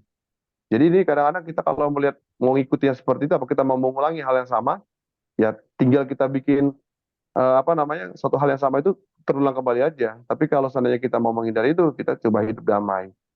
Itu kan kita kan hidup di Indonesia ini kan Bhinneka Tunggal Ika ya. Kita dibangun dalam keberagaman yang ada di Indonesia tapi disatukan dalam satu Pancasila itu kan. Jadi kita coba untuk melihat bahwa perbedaan itu muncul bukan untuk memecah-mecah, tapi perbedaan itu muncul untuk mencapai satu kesatuan atau satu tujuan yang sama itu kan. Dan tidak pernah ada dahulu para pahlawan kita membicarakan tentang kamu agama apa, nggak ada. Kamu mau berjuang, oke kita berjuang. Mirip sama, kembali lagi saya coba untuk coba untuk relatekan atau hubungkan dengan sejarah awal gereja Advent berdiri. Ketika tahun 1844 itu orang Advent itu belum muncul saat itu. William Miller dan teman-temannya yang berkumpul saat itu, mereka disatukan dalam satu wadah, yaitu untuk menanti kedatangan Yesus yang kedua kali. Tapi mereka dari berbeda denominasi. Dan tidak ada yang memikirkan perbedaan itu. Sama-sama menanti akan kedatangan Yesus yang kedua. Jadi kita ambil hal yang seperti ini ya. Kalaupun ada perbedaan, ya itu biasa itu. Bukan berarti kita harus juga legal atau mencari pembenaran juga, tidak. Tetap dengan kaidah kita. Tapi ingat bahwa Yesus mengajarkan kasih ya, kasih yang mengajar, kasih yang memberikan pengajaran, bukan kasih yang murahan gitu kan. Kita harus paham itu dengan baik.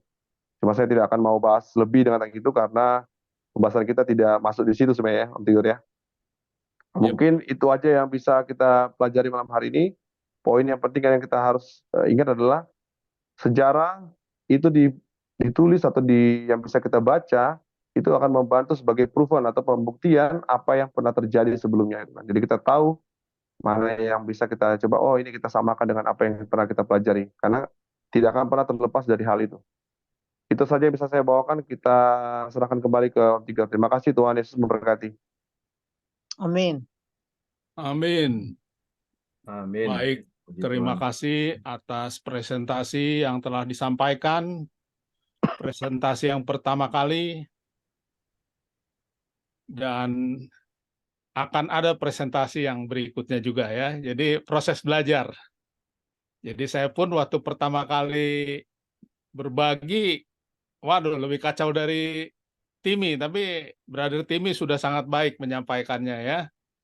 Jadi puji Tuhan, kita sudah mendapatkan pemaparan yang baik pada hari ini. Dan semoga ada teman-teman lain juga yang mau berpartisipasi ya, bisa berbagi mengenai Islamologi ya. Sama-sama kita belajar, biar jangan bosen.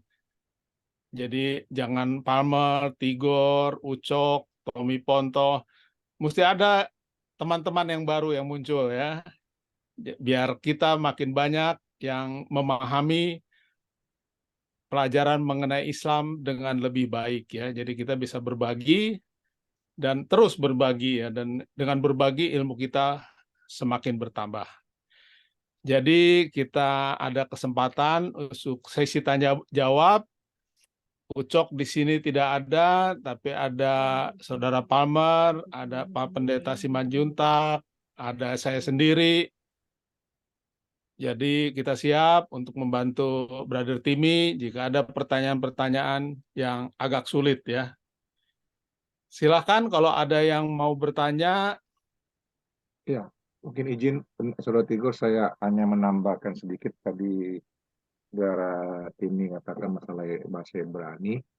Bahasa Ibrani itu sama bahasa Arab itu satu rumpun dari bahasa Semit atau Semitik. Ya. Nah, rumpun itu. Jadi biasanya kalau orang mengerti bahasa Ibrani, otomatis dia secara walaupun tidak 100% dia bisa mengerti bahasa Arab.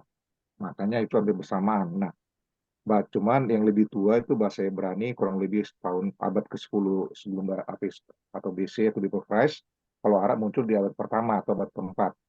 Nah, bahasa yang jelas bahasa Ibrani itu adalah bahasa sama bahasa Arab itu bahasa resmi Israel itu.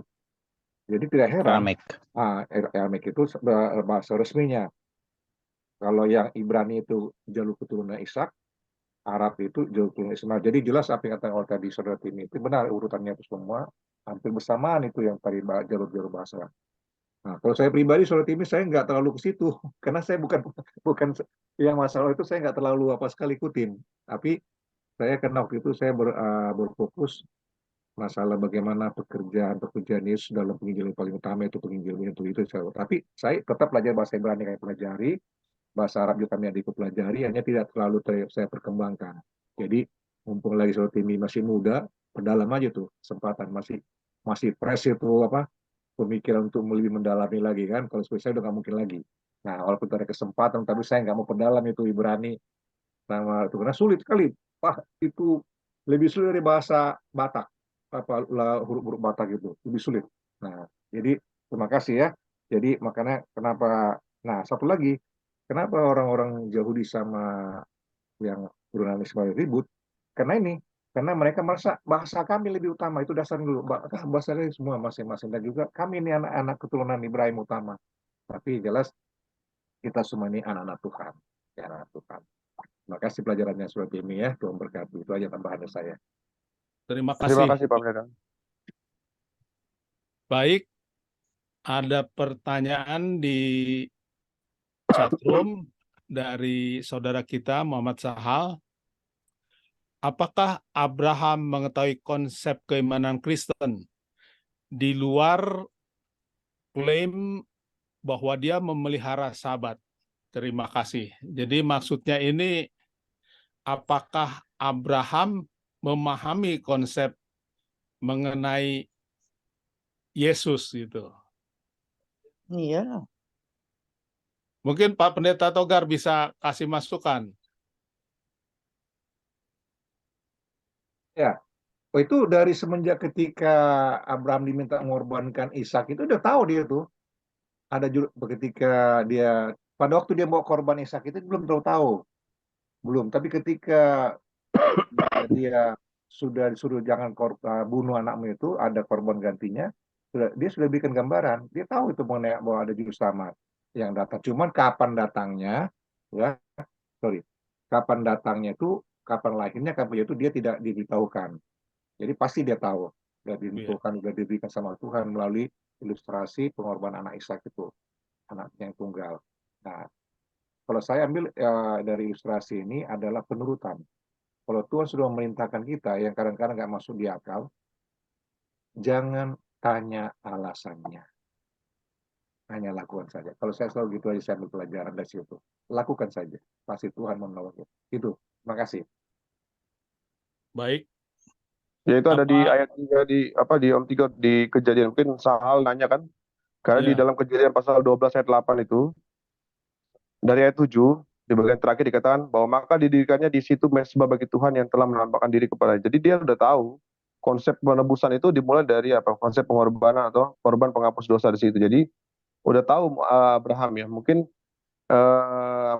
nggak sedetail yang contoh kayak hari Sabat itu pun Abraham tidak dituliskan dia memelihara Sabat atau enggak. Tidak dituliskan dalam Alkitab itu bahwa dia memelihara Sabat, seingat saya ya. Tapi memang kita udah tahu bahwa tidak apa yang tidak disebutkan di situ bahwa mereka sudah melakukan hal itu sudah biasa, tidak ada yang berubah saat itu. Mungkin Bro Sahal bisa kasih tambahan mungkin. Ya, Mas. Ya. Cukup. Cukup ya. Nah, Mungkin soalnya kan di situ dikatakan Hanif ya. Hanif itu kan maksudnya lurus. ya, Sedangkan kalau di ayat yang lainnya itu mengatakan dia itu bukan Yahudi, bukan juga Nasrani. betul. Mungkin dari segi pemahamannya kali ya. Konsepnya dia beriman gitu loh. Apakah maksud pertanyaanku tuh gini sih. Dia Halo. tuh paham kayak ya Trinity atau apa gitu. Mungkin videonya saya stop ya biar suaranya bagus ya. Siapa Mas? Nggak kedengaran, Silakan Mas Mas Ya, Al. Al. ya. Ya, ya. Maksud pertanyaannya tuh gini. Konsep konsep keimanannya Kristen tuh kan ya Trinitas, Pak ya. Nah, kira-kira Abraham saat itu tahu nggak Allah Bapa, Allah ini, terus tuh apa Roh Kudus ya? Nah, itu Ya,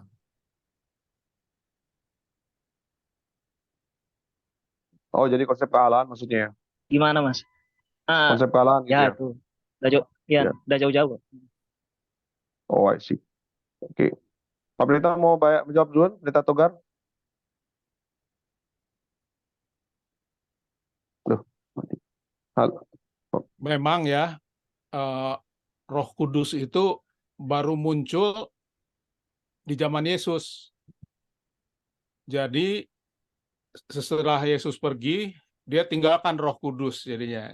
Jadi istilah Roh Kudus itu baru muncul setelah Yesus. bisa Jadi dikorek. di masa Oke, Abraham, oke, Bisa. oke. Tunggu, bisa bisa nanti Oh, saya tambahin. Apa-apa. aku Silakan. kira sejak dari dulu loh itu, Pak. Nanti saya tambahkan. Siap. silakan Mas Parman, Oke, tambahin aja. Jadi gini, Mas Sahal, kita mesti Ya, bedakan Kristen sebagai agama Kristen dan keyakinan Kristen yang dianut oleh orang Kristen. Apa itu? Maksudnya jangan disamakan seperti Islam membuat istilah kata Islam menjadi agama Islam itu kan jadi agama yang Islam. berbeda sebenarnya. Karena kalau kita mau urut-urut Islam itu baru lahir setelah zaman Muhammad. Sementara kata Islam itu yang artinya berserah itu ya sejak Adam juga ada. Tetapi itu bukan agama Islam. Nah, Kristen, kalau Anda merefer itu sebagai agama Kristen, Abraham tidak pernah mengenal agama Kristen. Agama Kristen baru ada setelah Yesus, setelah rasul-rasul. Tetapi konsep apa yang diimani oleh Kristen, mudah-mudahan itu yang Mas Sahal maksudkan, Ya, bahwa lanjut aja. Halo, sorry, kedengaran suara saya? Iya. Lanjut, Pak, lanjut. Iya, bahwa apa yang diyakini oleh umat Kristen itu tentu saja konsisten sejak zaman Adam, sejak zaman Abraham. Apa itu? Allah yang Maha Esa. Ya, kenapa? Allah Sang Pencipta yang mempunyai roh. Rohnya melayang-layang, ada ayatnya kok. Berarti rohnya itu ada. Allah berfirman, berarti Allah ada firman. Allah yang ada firman dan punya roh itu sejak awal. Sebelum ada ciptaan sudah ada itu. Oke, itu yang diimani oleh umat Kristen. Nah, siapa itu umat Kristen? Siapa saja yang mengaku sebagai umat Kristen sejati? Ada sih yang mengaku Kristen tetapi tidak sesungguhnya, yaitu apa? Yang Unitarian, yang Saksi Yehova, ya itu terserah mereka. Tetapi Kristen yang sesungguhnya yang mengimani Yesus sebagai juru selamat adalah mereka juga yang mengimani apa yang Abraham imani, yaitu Allah yang punya firman. Kenapa? Sebelum Abraham ada, firman Allah sudah ada. Roh Allah ada. Roh yang melayang-layang. Karena Allah yang hidup itu yang punya firman dan roh. Jadi ini mesti kita pahami supaya kita sama. Nah, kalau penyebutan ini namanya seperti Roh Kudus, ya di Perjanjian Baru disebut sering gitu, sementara di sana tidak Roh Kudus, tapi Roh, ya sama juga. Dia juga itu. Bahwa ada istilah kata Trinitas, bahkan di Alkitab pun tidak disebutkan itu. Tetapi oknum itu yang disebutkan Allah yang punya firman dan roh itu sudah ada. Sebelum ada muncul kata Trinitas. Sebelum muncul kata Trinitas, ya itu sudah ada Allah, firman-Nya dan rohnya. Nah, cuman untuk membuat ini lebih gampang dimengerti, barangkali dipahami, diingat, ada istilahnya Trinitas. Kalau di Quran sih disebutkan Tritunggal. Dan jangan menyebut tiga Tuhan. Karena bukan yang berbeda, itu dia juga. Seperti matahari punya terang, matahari punya panas. Ya terang itu terang matahari, ya panas itu panas matahari, ya itu matahari. Satu kesatuan, unity. Jadi itulah Allahnya Abraham, Allahnya Kristen juga, Allahnya Yahudi juga. Hanya Yahudi tidak mengakui Yesus sebagai Mesias, itu aja. Dia tidak mengakui Yesus itu sebagai juru selamat itu. Dia tidak mengakui Yesus itu sebagai juru selamat mereka. Padahal mereka mengakui itu apa? Al-Mesias, Masiah, Al-Masih. Yang umat Muslim juga mengakui dia Al-Masih, ya kan? Nah, bedanya di mana? Yang satu mengaku udah membunuh, mati, yang satu mengakui tidak. Nah, ini ya terserah mereka lah, terserah kedua pihak lah dalam hal ini kan gitu. Oke, tetapi Kristen, yang diimani Kristen, yang diimani Abraham, sama. Cuman Abraham waktu itu mungkin belum melihat wajah Yesus yang seperti kita tahu di Perjanjian Baru. Tapi wujudnya berupa apa? Waktu itu dia jumpa, waktu dia ada malaikat datang, ya, malah Yahweh datang. Nah, itu kan dibilang, sebelum Abraham ada, aku udah ada, kata dia. Terus gimana dong? Apa dia bohong? Enggak. Dalam wujudnya mungkin rupanya tidak pakai seperti jenggot yang kita lihat dia begitu gitu ya. Tapi dia ada, firman Allah ada sebelum dunia ada. Roh Allah ada sebelum dunia ada. Itu aja tambahan saya. Sorry ini agak panjang, tapi supaya ini aja sih clear. Gimana Mas Al? Sekali lagi ya, dikit lagi. Ya, Jadi nggak apa-apa. kalau mungkin kembali ke basic sih.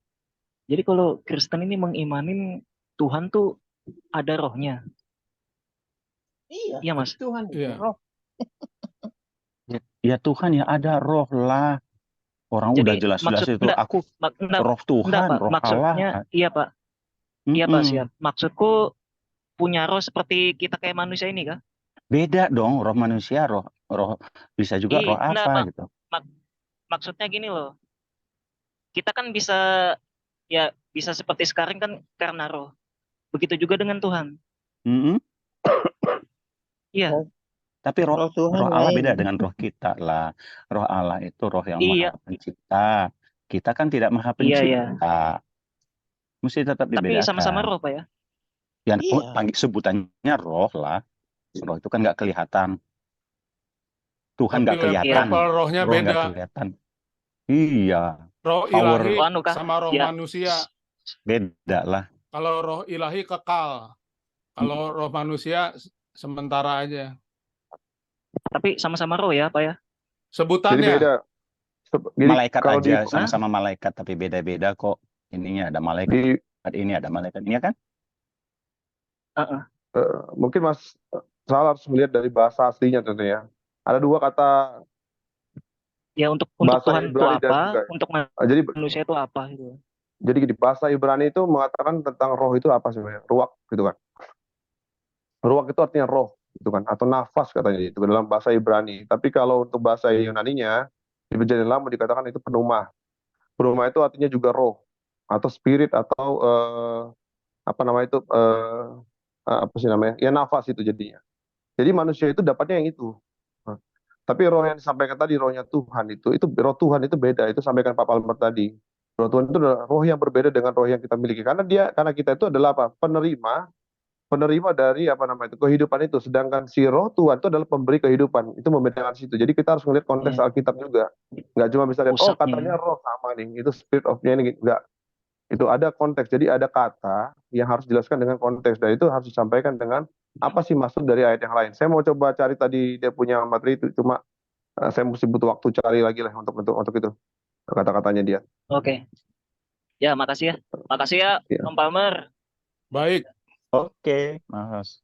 Cukup menarik juga ya. Saya juga jadi nambah pengetahuannya. Di sini ada beberapa tambahan dari Saudara Pascal ya. Tambahan bisa dibaca. Nah, ini ada pertanyaan ya dari Claire. Kata orang Islam, hari Sabat itu dulu zaman Nabi Daud, sebelum Nabi Muhammad ada. Setelah ada Nabi Muhammad, hari Jumat. Begitu penjelasan dari sepupu. Saat saya tanya, kenapa sekarang ibadahnya hari Jumat? Nah, ini perpindahan dari Sabat ke Jumat ya. Di materi kita tadi Om Tigor. Iya, Di materi jadi kita tuh tadi sebutkan. kita bisa lihat, sebentar saya tunjukkan mengapa hari Jumat berubah menjadi hari Hari Sabtu. Minggu. Khusus, cuma jadi Ini awalnya ya, sejarah dari hari Jumat.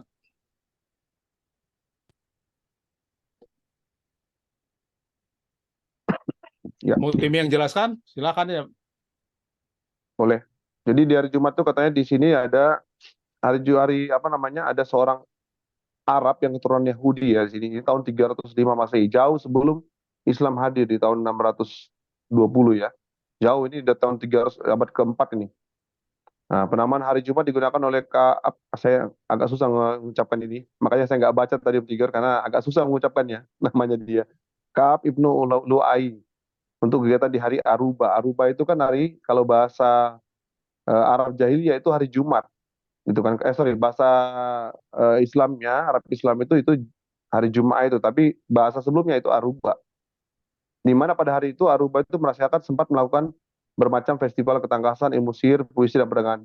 Itulah mengapa tadi kita bilang bahwa ketika Muhammad datang ke Mekah, Mekah saat itu penuh dengan orang-orang yang melakukan maksiat ya, masalah paham ya, maksiat itu kan, melakukan maksiat saat itu. Nah, hari Aruba itu disebut juga hari pameran. Nah, akhirnya di Aruba ini, Ka'ab bin Lu'ai ini pada hari Aruba melakukan dakwah terkait agama Ibrahim yang tidak menyembah berhala. Dia menyebut hari berkumpul berjemaah Jumat. Itulah pertama kali tercetus kata-kata hari berkumpul. Gitu. Hari Jumat itu hari berkumpul.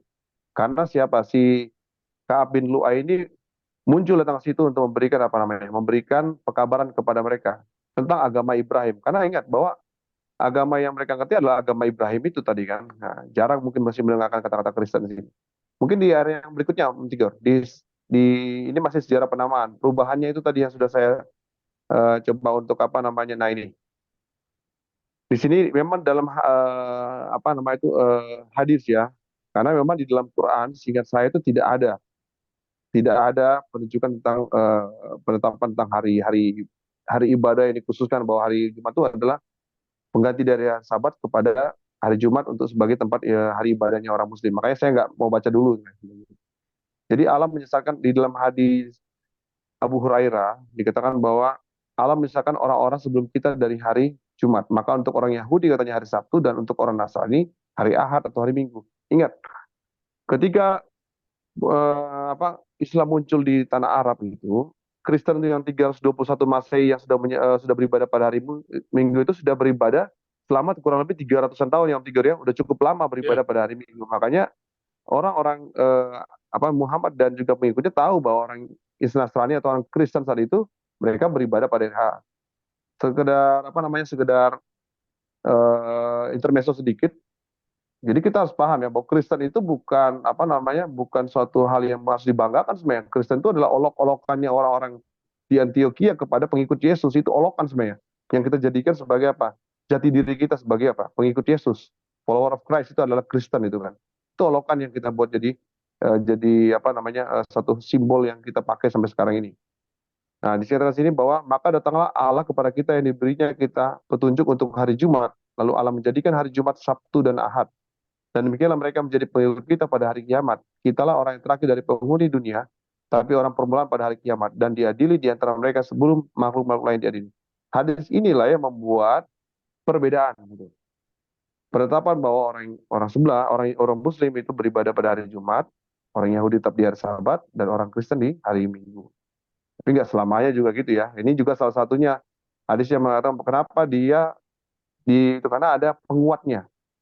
Muhammad mengatakan sebaik-baiknya ialah hari Jumat karena pada hari itu hari Adam diciptakan. Kalau orang Kristen pada umumnya mengatakan bahwa hari Minggu karena hari Yesus dibangkitkan, bangkit dari orang mati sebagai Adam yang pertama. Makanya mereka menggunakan hari Minggu. Tapi kalau orang Yahudi, dia tetap dalam aturan awal, tidak pernah ada perubahan bahwa hukum itu berubah dari hari Sabat ke hari yang lain atau dari hari Sabtu pindah ke hari yang lain. Sabtu kan bahasa Indonesia ya. Hari ke-7 ke hari yang lain. Tidak ada. Di end of the weekend atau akhir dari Minggu penciptaan adalah hari ke-7. Hari Yom Sabat atau hari ke-7 atau hari Sabat, hari peristirahatan. Itulah hari yang terakhir dan itu tidak pernah berubah. Orang Kristen Advent tetap percaya dengan hal itu dan tidak ada interpretasi. Seperti yang saya sampaikan tadi di awal, tidak ada interpretasi diberikan oleh orang Advent kepada 10 hukum. Nah, itu mungkin silakan dilanjutkan Om Tigor. Jadi itu cukup jelas ya penjelasannya. Jadi memang di dalam Quran sendiri tidak ada perintah perpindahan dari hari Sabtu ke hari Jumat. Tapi itu berdasarkan hadis. Dan hadisnya itu dari Abu Hurairah. Abu Hurairah ini terkenal sebagai penulis hadis terbanyak ya, 40.000 kalau nggak salah. Sedangkan sahabat Nabi sendiri hanya 150 hadis ya, itu Ali ya. Orang yang bertahun-tahun, berpuluh tahun hidup bersama dengan Muhammad. Jadi dicurigai bahwa ada orang yang menulis hadis atas nama Abu Hurairah. Jadi kalau kita lihat di YouTube, Buya Sakur sendiri mempertanyakan, kok begitu banyak hadis yang ditulis oleh Abu Hurairah. Dihitung ya. Jadi luar biasa itu. Ada sedikit, boleh? Silakan Pak Amar. Ya, jadi terkait mengenai Jumuah ya. Jadi ada surah Jumuah 62 ayat 9 itu menyebut hari Jumat, sholat hari Jumat. Nah, persoalannya adalah bukan soal sholatnya. Sholat tiap hari juga kita sholat. Umat Kristen, umat Nasrani, Advent minimal 2 kali satu hari, ya. Kalau enggak 3 kali itu ada sholatnya. Jadi at any time sebenarnya hari ya. Tapi surat Jumuah 62 ayat 9 itu memang menyebutkan mengenai sholat Jumuah ya, berjumuah. Nah, walaupun nanti asal usulnya itu kenapa tentu nabi lah, karena mereka mengikut nabi juga. Nah, tapi itu sholat, bukan soal menguduskan.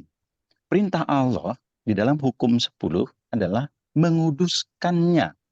Dan Quran juga beberapa kali kan menulis mengenai boleh melakukan pekerjaan apapun ya pada hari itu gitu. Jadi yang paling penting sebenarnya adalah pengudusannya, menguduskan, ingatlah.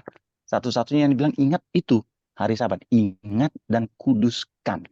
Jadi bukan hanya soal sholat pada hari itu gitu ya, mengingat, kuduskan. Karena 6 hari lamanya. Jadi hari yang ke-7 itu artinya selama 1 hari yang ke-7 itu dari malam maghrib ke maghrib. Nah, ini kita harus menguduskan Sabat ya, Sabtu. Nah, bukan Jumat, bukan Minggu. Makanya baik Islam, baik Kristen non-Advent, mereka bukan menguduskan hari itu. Hanya sholatnya kan, hanya ibadahnya kan. Tapi soal pengudusan tidak terjadi di sana. Ini yang menjadi masalah sebenarnya. Kenapa tidak ada pengudusan hari yang diperintahkan Allah, Tuhan, di hukum yang 10 itu, hukum keempat. Nah, itu bisa menjadi pemikiran nih. Tapi kalau soal kata Jumuah itu, sholat hari Jumat itu ada di Quran surat Jumuah 62 ayat 9 sebenarnya. Tapi itu untuk sholat saja kalau saya lihat. Itu nambahin aja. Baik. Jadi itu ya cukup lengkap ya. Kalau pingin tahu asal-usul kenapa turunnya surat itu, pada saat hari Jumat, kebiasaan untuk berbagi ilmu ya. Jadi Muhammad sedang berpidato. Pada saat berpidato terdengar bunyi musik lenengan. Jadi ada pedagang dari negeri lain datang. Karena pedagang itu datangnya tidak tiap hari, mungkin seminggu sekali atau sebulan sekali, nggak rutin ya. Sebagian jemaat itu meninggalkan perkumpulan jemaah. Jadi mereka lebih memilih untuk belanja. Jadi turunlah surat Al-Jumu'ah, jangan kamu meninggalkan perkumpulan. Jadi itu asal-usulnya kenapa turun surat Al-Jumu'ah ya. Dan surat dan kata Jumaah itu sudah ada sebelum Islam ada ya, tapi sering diklaim bahwa Jumaah itu pemberian untuk umat Islam ya. Jadi demikian ya, cukup cukup jelas ya. Ini ada tambahan juga dari Brother Pascal. Ini sama juga ya, hadis nomor 1073 ya. Ibnu Majah. Ini sama juga ini. Jadi memang banyak dalam Islam ini menggunakan hadis ya. Sebenarnya urutannya Quran nomor 1 baru hadis. Tapi kadang-kadang suka saling ini ya, hadis lebih diutamakan. Jadi demikian, masih Cuma ada si pertanyaan apa lagi? hadis mungkin tadi hadis yang disampaikan sama Bang Pascal tadi itu, si hadis Ibnu Majah itu memang ini banyak dipakai kita lihatnya, cuma itu sahih atau enggak itu nggak tahu juga. Itu sahih atau enggak sebenarnya. Itu kan apa dia doib atau dia sahih, kita belum mesti baca lagi itu kan. Nah, itu dan kadang-kadang saya itu kalau ngebaca apa sahih ini itu kadang-kadang sahih ini, hadis ini kadang-kadang suka terputar Om Tigor dengan bahasa Indonesia. Jadi kadang-kadang bahasa Indonesia itu kadang membuat kita agak bingung artinya kata-katanya itu. Kalau bahasa Inggris mungkin lebih jelas. Mungkin Bang Pascal kalau dapat bahasa Inggrisnya tolong disampaikan di situ bahasa Inggrisnya Bang. Jadi lebih enak kita bacanya, bukan apa ya. Tapi kadang-kadang arti bahasa Indonesia ini kadang-kadang kita bingung karena disamakan dengan bahasa Arab itu kadang-kadang. Ada yang nggak diterjemahkan jadi membingungkan. Mungkin itu bisa dilihat dari situ. Om Tigor. Oke, ini ada tambahan. Ya sebenarnya ini diskusi ya. Ini sorry tak potong sebentar Om Tigor. Jadi kadang-kadang saya juga bingung ini kan. Orang Sunni percaya dengan hadis ini kan, percaya. Tapi orang Syiah tidak percaya ini. Tapi mereka menggunakan hari Jumat hari yang sama untuk beribadah. Padahal itu kan dicatatkan di dalam hadis ya. Hal yang tidak mereka percaya, tapi mereka gunakan. Itu juga sebenarnya agak kontradiksi kalau kita lihat dari pemaparan atau pemahaman cara mereka menginterpretasikan tentang hari ibadah. Tapi kembali mungkin ke Pak Palman punya penyampaian tadi ya. Mungkin itu juga bisa memberikan jawaban. Mungkin dari situlah diambil. Padahal itu sebenarnya hari ibadah ya anytime. Tapi hari yang dikuduskan berbeda emang. Nah, kita menjelaskan dengan lantang bahwa hari ibadah atau sebuah hari yang dikuduskan, hari yang disucikan atau hari yang diasingkan adalah hari Sabat. Beda dengan yang lain. Oh, ada tambahan lagi. Dan di surat Al-An itu dikatakan bahwa Sabat itu untuk hari peringatan ya, untuk orang yang pada saat itu dan orang yang akan datang. Jadi sebenarnya terus-menerus itu Sabat itu kalau lihat dari Al-Quran juga ya. Baik, kita udah itu ada yang terakhir. Silakan, ada yang terakhir Tom Tigor. Ada yang terakhir tuh yang disampaikan Bang Pascal tuh di hadis Muslim. Nah, ini baru saya agak lebih percaya dengan ini karena ini seingat saya hadis Muslim tuh sahih dia. Sahih dia. Nomor 14-15 ini kan. Coba saya bacakan ya Om Tigor ya. Silakan. Nah, dikatakan bahwa Rasulullah bersabda, Allah menyesalkan orang-orang yang sebelum kita tentang hari Jumat. Bagi orang Yahudi jatuhnya pada hari Sabtu dan bagi orang Nasrani jatuhnya pada hari Ahad. Kalau lihat dari kalimat pertama ini seakan-akan menunjukkan bahwa hari yang lain dari hari Jumat itu adalah hari yang salah. Betul ya, Bang Pascal mungkin bisa di bawah. Kenapa jadi yang ini? Oke. Lalu yang berikutnya. Dan mereka akan mengikuti kita hingga ini lagi. Sebentar. Saya kok nggak bisa dibuka yang ini.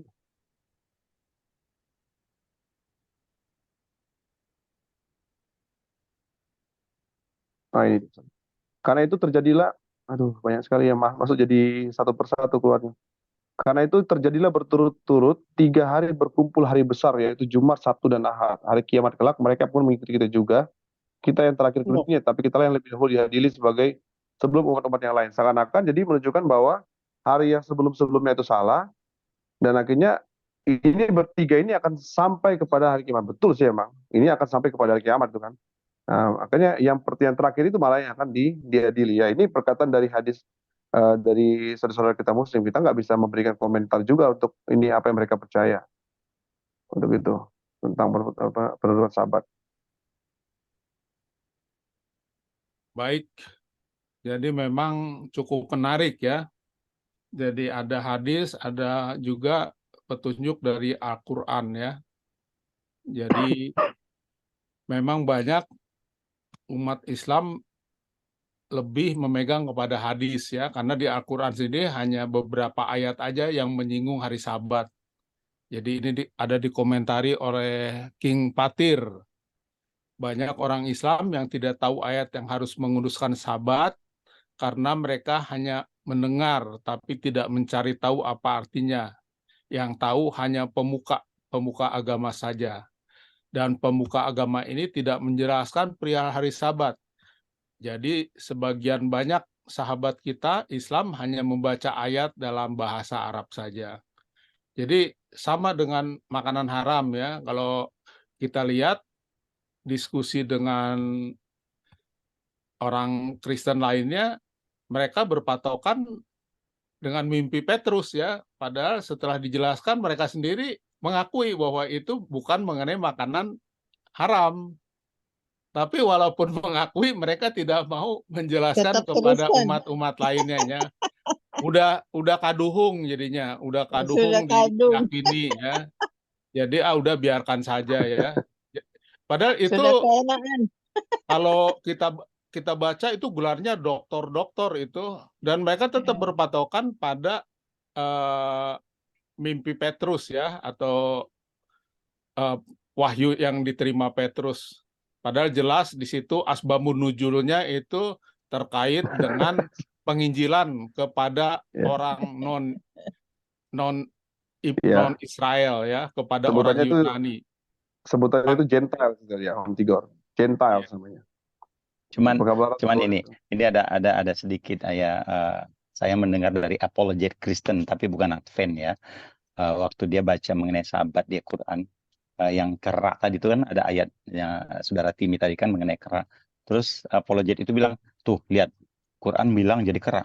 Mana tuh? Mana ada buktinya? Mana pernah ada bukti manusia jadi kera oleh karena kerja hari Sabat kata dia. Jadi ya kan benar juga sih. Tapi artinya itu ya itu memang diyakini seperti itu. Berarti artinya memang wajibnya harusnya menguduskan Sabat. Ya. Tapi ya harus Ya, konsisten, itu aja. itu kayaknya dia Pak Palmer. Jadi dia itu mengkutip kata-kata dari Christian Prince itu. Kalau Iya, pernah dengar iya, iya, iya. debatnya Christian Prince itu dia mengutip kata-kata itu karena ada salah satu orang pendebatnya yang menyatakan kamu kok Kristen tapi gak beribadah pada hari Sabat. Dia bilang karena dia yang surat 2 itu ya ayat 65 dan 66 itu bahwa orang Iya. yang tidak beribadah pada Sabat akan menjadi seperti kera, itu kata kera yang hina. Tapi apakah harus menjadi kera yang bentuknya kera? Cara berpikir mungkin itu maksudnya. Jadi cara berpikirnya itu yang sama seperti kera, tidak Iya. suka lompat-lompat gitu kan, suka lompat-lompat, tidak stabil di satu posisi. Jadi itu nggak selamanya harus jadi kamu harus jadi monyet, itu harus jadi tapi kita ngelihat kelakuannya monyet itu seperti apa, sama seperti Amsal 6 ayat 6, pergilah hai pemalas, pergilah kepada semut katanya kan. Mau jadi semut dia enggak kan, tapi lebih apa, coba lihat itu si semut itu rajin mereka itu, jalannya rata, jalannya mengikuti alur. Nah itu kan, nah ini yang mungkin penggambaran Muhammad seperti itu juga Iya digambarkan sih. kepada orang-orang itu. Mungkin pahamnya mereka Iya. ya terserah lah ya. Kita nggak mau menghakimi teman-teman itu ya, karena memang seperti Iya. Om Tigor bilang tadi, pangkatnya itu dokter, kepala dokter atau dokter pangkat itu ya, Om Tigor ya. Tapi mereka menggunakan interpretasi dalam memahami 10 hukum. Bahkan orang Yahudi pun sendiri mendiskreditkan 10 hukum itu menjadi mirip sama hukum-hukum yang lain. Itu yang saya sampaikan tadi, 613 misfot itu adalah kumpulan hukum-hukum, baik hukum upacara maupun hukum moral yang ditetapkan dalam satu wadah yang menunjukkan bahwa ketidakistimewaan dari 10 hukum itu sebenarnya. Karena dianggap sama aja, gitu kan. Kalau Tuhan kasihkan ini berbeda ini. Tapi mereka anggap, itu sama aja itu kan. Tapi yang kita nggak bisa menghakimi mereka juga, ya terserah aja kalau kita bilang itu. Iya, iya. Baik, saya rasa sudah cukup ya. Sudah jam 9:20. Jadi tadi kita telat dan kita akhiri juga dengan telat ya. Jadi sudah cukup waktunya. Kita tutup dengan doa oleh Ibu Pemi Idrus. Bisa Ibu Oke. Pemi? Ya, Silakan Bu Pemi. oke.